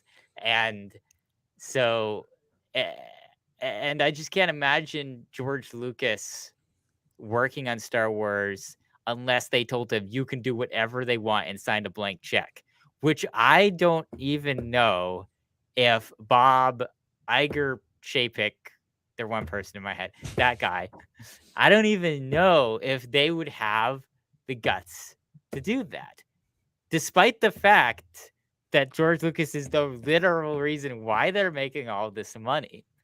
Do you think that Disney would actually have the guts to just hand? How much money would they need to hand Lucas? Like, say if he were to make a Star Wars show, we just talked about how the budget was $130 million for the Skeleton Crew show. So would Disney give George Lucas $150 million? Just say, here, do what you want. Just come back to us in a year after you make it, and we'll decide if we want to put it out or not. And you also have to consider the climate of like the whole reason, like they had his ideas and they threw them out and he was pissed off about that, is because the fan reaction, because they were like, oh, this is the George Lucas that made the prequels that nobody liked. Now we're sitting here in this new age of big brains that we have that appreciate the prequels. Not us. We and all the money that they made. Yeah, exactly. So, we aren't they're not being reactionary anymore. They understand. Disney now understands the value of the prequels, but would they have, and would they give him this money? He's George freaking Lucas. Why wouldn't you do that? Here's the thing. I understand that The Force Awakens made a lot of money, and they did everything they could to make sure The Force Awakens would make a lot of money. Episode 7 would make a lot of money because it was the first. While the prequels were the prequels, The Force Awakens was the first movie really fully connected to those other 30 movies because it had some of the same actors in it. And so, do people really think though that if they had marketed the movie the same way, and the only difference was directed by George Lucas instead of directed by J.J. Abrams, do they think that the movie would have made less money? Do people really think that George Lucas's first movie back since Red Tails, first Star Wars since Revenge of the Sith, George Lucas making the sequel to the original trilogy, do people really think that would have made less money than J.J. Abrams' reboot of Star Trek, which was a reboot of Star Wars? I don't know about that. And it all comes down to George Lucas's state of mind of like him being so downtrodden by the reaction to his movies and the fact that people didn't get what he was trying to put down, and him just going, screw it, I'm out of here. I don't want to do this anymore. And he'd already, after Revenge of the Sith, kind of written off doing movies. That's why he was doing TV shows. That's why he did Clone Wars. That's why they were looking at other animated shows. That's why they were looking at Underworld. He wouldn't want to do any more movies, and he's still adamant about that. But, in a different climate with a George Lucas that was maybe a bit more positive, who knows what could have happened? Who knows what, could have possibly changed his mind to push things in a different direction, and we would be, we wouldn't have all the stuff right now that we have. We would have a completely different set of stuff that who knows what that looks like. And the other thing too is I have to go back to, like, there's so many interviews about this. I have to go back to see if I can get some evidence on this. But another big question would be, would George Lucas have wanted to do all of the sequel films? Maybe he just wanted to do 1 or 2 and then hand it off after that. And he would have taken longer to make it than Disney. If he had done 3 years for each film, that would have taken 9 years to put together instead of 6. And maybe he saw what happened with Peter Jackson, because Peter Jackson decided to make his sequel films, his prequel sequel films, and he did not want to spend the amount of energy and time making the Hobbit films that he did Lord of the Rings. And what ended up happening was you end up with the Lord of the Rings being like one of the best, kind of most paramount cinematic experiences ever.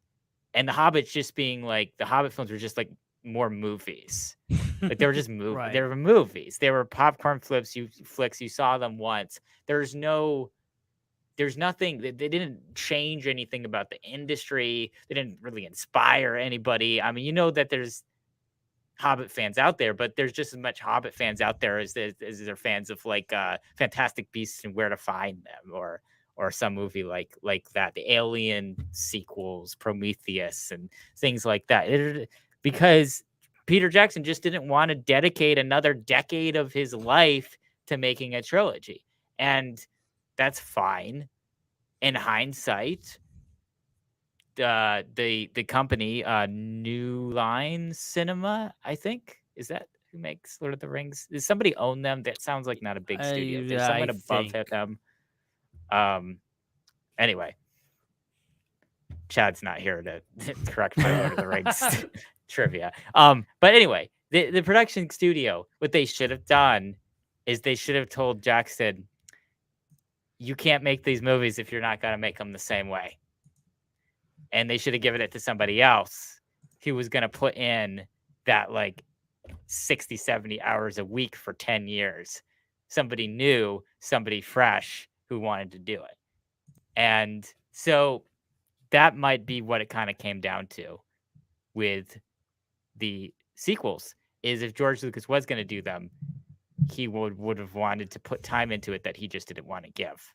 And thus it would have never happened regardless. And it was either his ideas being used by other people or new ideas being used by other people. Someone have to correct me on this, but I swear I heard, and maybe it was from that Bob Iger book that came out a few months or years ago, time means nothing anymore, that like kind of detailed that Lucas was very much on board with the idea of doing one movie and then handing it off to somebody else, and kind of establishing the next trilogy and then letting somebody else come in and do it. And he would sell Lucasfilm to Disney and they would own it, but he would kind of have some creative control, and then the whole thing went down with him not getting what he wanted, and Disney kind of like, oh no, George, we really don't want you involved at all, and getting what we got, which like I don't want to sound negative and say like, I've loved most of what we've got, but you have to go back and look and see like, okay, that's fascinating, and I still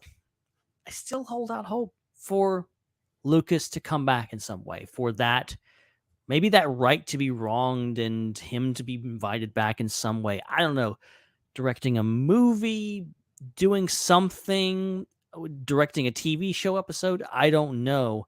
I would love to see something Lucas. Of course, they would have to let everyone go and just let him come in and do his thing. Pablo would just be, he would be out of a job for a couple of years because there would be no, going around his continuity. He would just do his own thing. But like, I would be game. Yeah.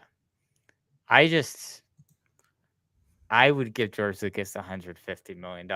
That's what I would do. I would just, because here's the thing. We know that they have the money to do that.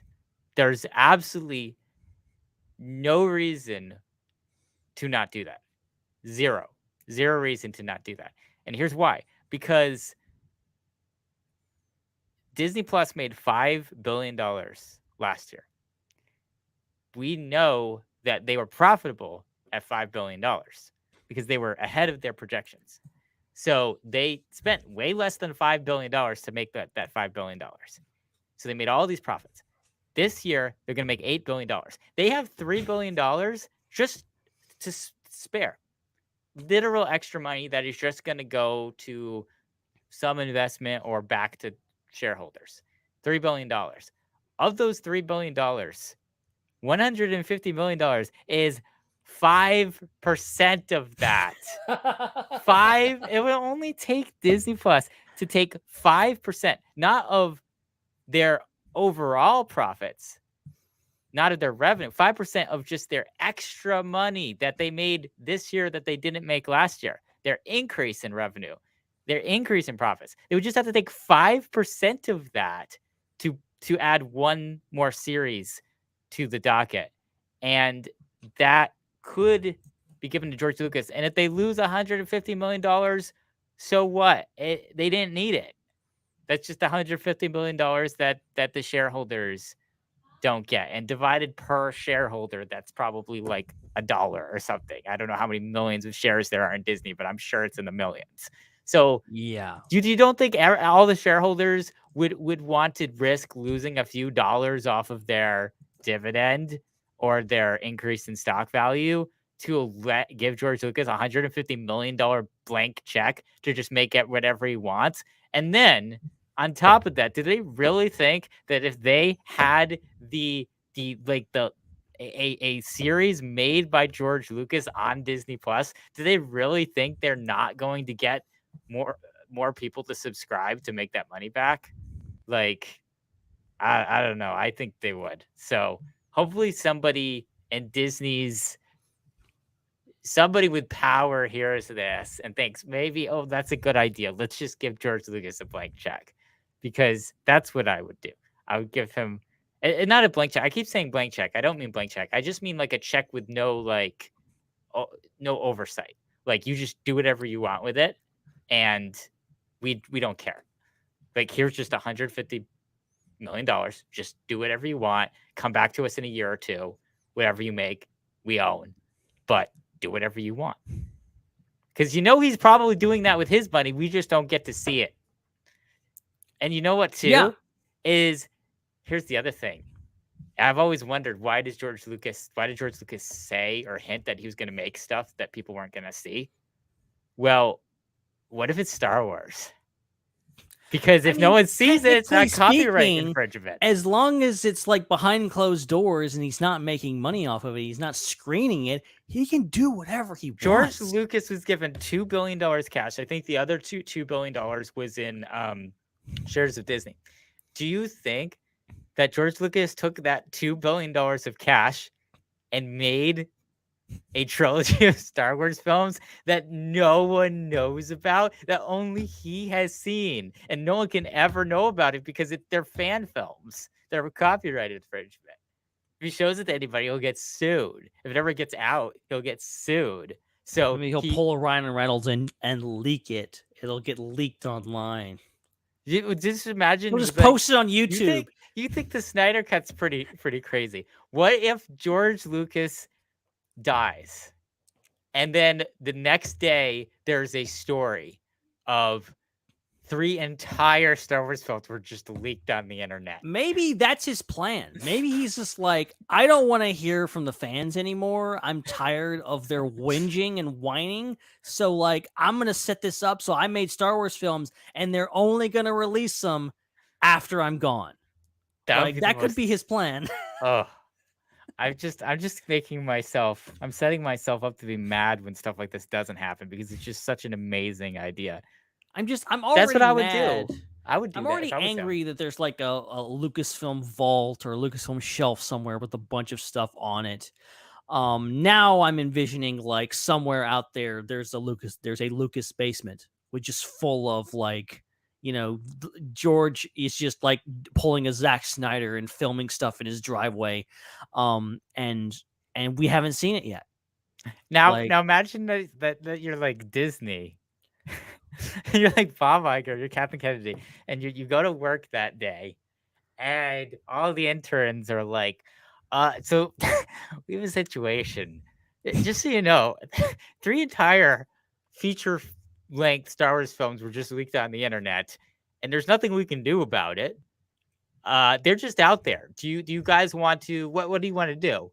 Like, we don't own them. I mean, we kind of own them. Should we try to like get them taken off wherever they are? Should we let them go? What do we do? Like, well, okay. So when does this is a wild idea? When does copyright for Star Wars go out? What year does the copyright for Star Wars end? When does Star Wars enter the public domain? And if that's the case, could he release them then? It's like 70 years or 100 years or something. It's like 100 years after the thing is made, right? Yeah. So I could use that in we've patents. got like 60 years left. Yeah, maybe 55 years. See, I don't think you would. The problem with doing it then is everybody who was around when Star Wars first came out wouldn't be alive anymore, and I'm sure he'd want to do it. I'm sure he'd want to do it when people were still alive. So he would probably do it again as he dies. But what is the threat of like, oh, Disney's gonna sue George? What's George got to lose? Like, what, they're gonna get the Time. money? They're gonna get the money back that they gave him. Like, you're George freaking Lucas. Your wife is about to become part owner of the Denver Broncos. Like, come on. Yeah, I don't think he'd want to deal with the headache of that and the bad press. Sure, but whereas if he died and there was no one to I don't sue, think there's gonna be any bad press. Like he drops his Star Wars episode 7, 8, and 9 on YouTube. That's gonna be the press right there. That's gonna be the top story. Not that Disney is suing him. Who cares about that? Oh man, you just gotta think. How did we get here? By the way, I don't. This is a wild tangent. I'm just mad that none of this is happening. We just all dreamed this up, or did we? I'm going to say that I'm going to believe this is happening because all the evidence points to it. George Lucas wrote 3 Star Wars films. Disney said, we don't want to make them. Those scripts are still out there in treatment form or whatever heck form they are. And he has the money to make them. And he actually, I swear he said in some interview, he was going to keep making films. He just was never going to release a film again. So all of the evidence lines up to that's what he's doing. And the only question is, how would he be able to make them with no one knowing? Because he has to have people work on them. Like, does he just have people sign the most intense non-disclosure agreements ever and make sure that everybody who's working on it has nothing to do with Hollywood and nothing to do with Disney? Like, what is he going to, like, Dubai and being like, hey, can I have all your filmmakers? Let's go make a movie and shoot it in the desert of the Emirates somewhere where no one will know about it. Like, this is all just fascinating. All just absolutely fascinating about what the possibilities hold and what's George Lucas been doing all this time. We must know these things. Yeah, that's wonderful. That's absolutely wonderful. Okay, so I think that's all our news. We do have a photo of that thing we talked about earlier, the Be Your Own Star Wars action figure. Right. That's pixelated, but there it is. That's what it looks like. Just hopefully it's that accurate. And okay, really quick about these. I mean, we talked about the no plastic thing, I guess, but like, I don't know. You're a bigger collector than I am, or at least you used to be. Like, does this affect you? Like, no plastic, just like if you haven't seen the pictures, guys, it's basically just a picture of the figure. There's no plastic, clear plastic on the front of the box. It's just like, a picture of the stormtrooper, and then you actually take it home and see what's inside, and hopefully it's still in the box and nobody's stolen the blaster or something. Oh yeah, that is a little weird, I gotta say. I mean, I do think that's odd. I'm not a big collector, obviously. Like most everything that I have is out of the box, so it doesn't affect me that much.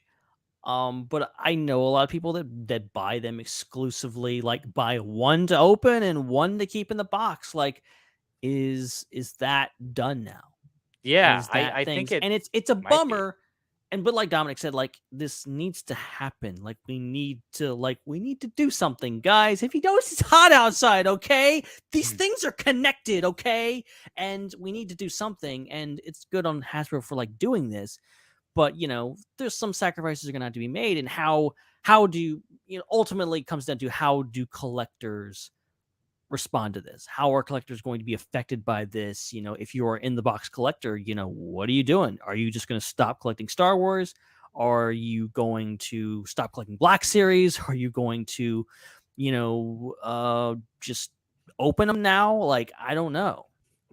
Yeah, that is really odd. I I'm guessing people probably are just gonna not open them, but stack them and just see the nice pictures of the figure on the front. That's what I'm guessing people are gonna do. But that is a really odd conundrum. Like, huh. It's Fascinating. gonna be interesting. It's gonna be interesting to see how this plays out because Yeah. I've been hearing this is gonna happen for a while now, and it's this is, and they're saying that this is the proposed, so this may not be like the final version, but like you can imagine there'll be something along these lines because it's how else can you do this without clear plastic? I wonder if they would ever do glass. Would that be more or less environmentally friendly? I think glass does kind of break down faster, I think.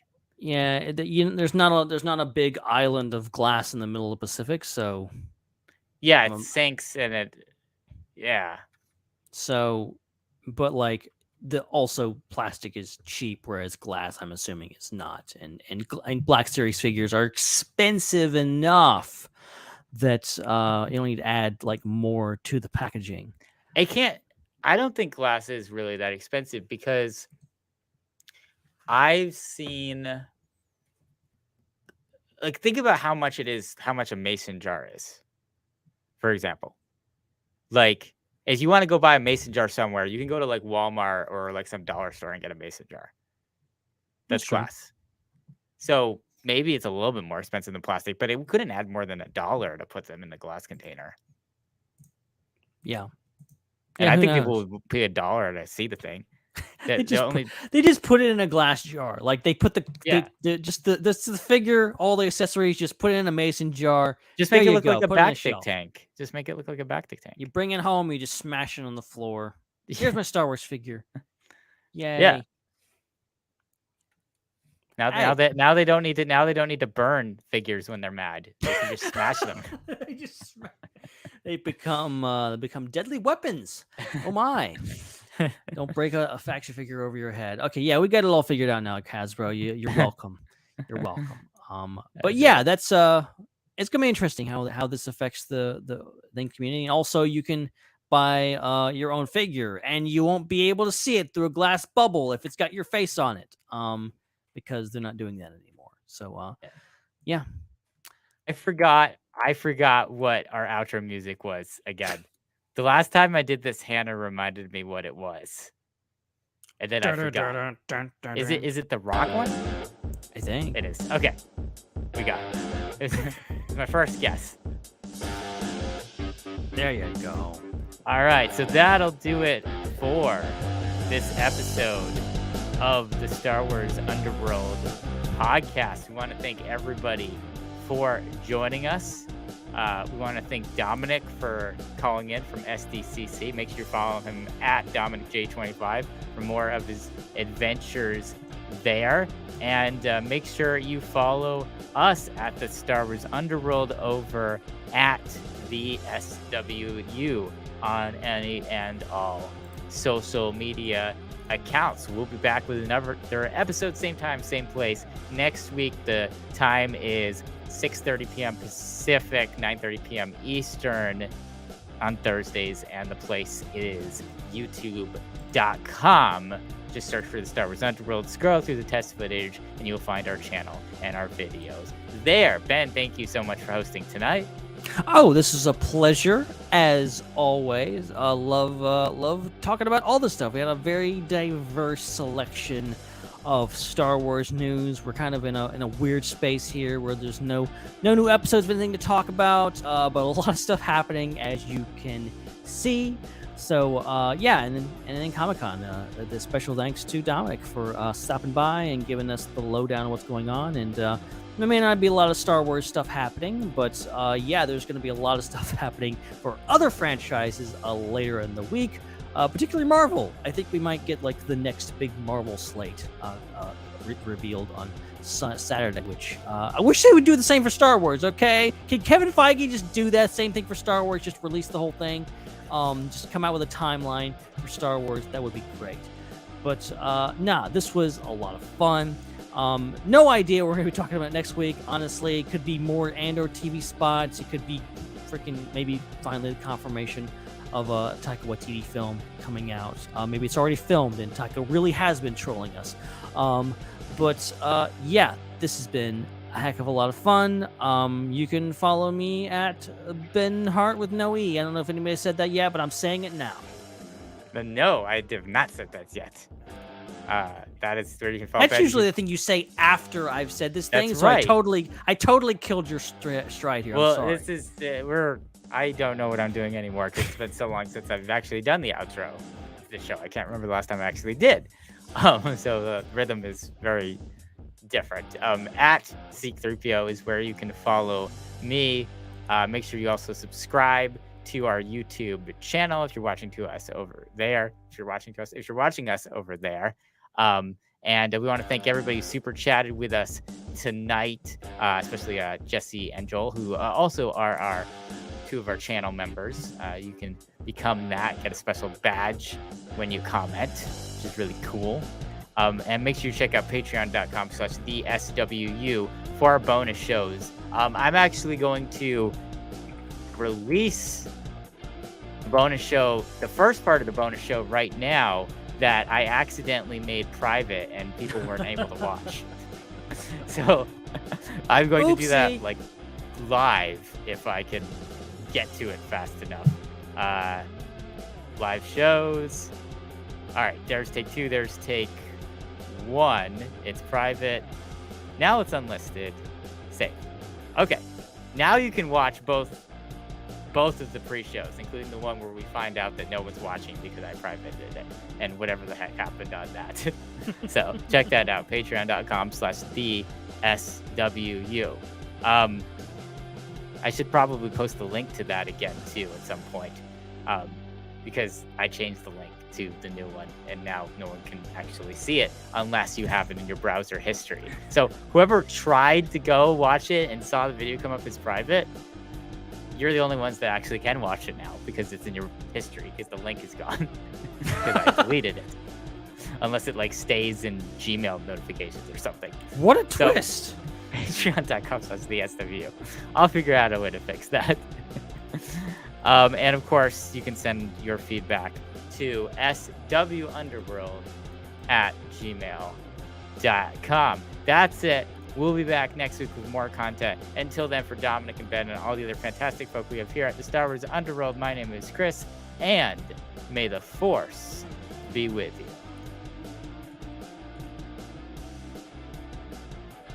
It's a wrap.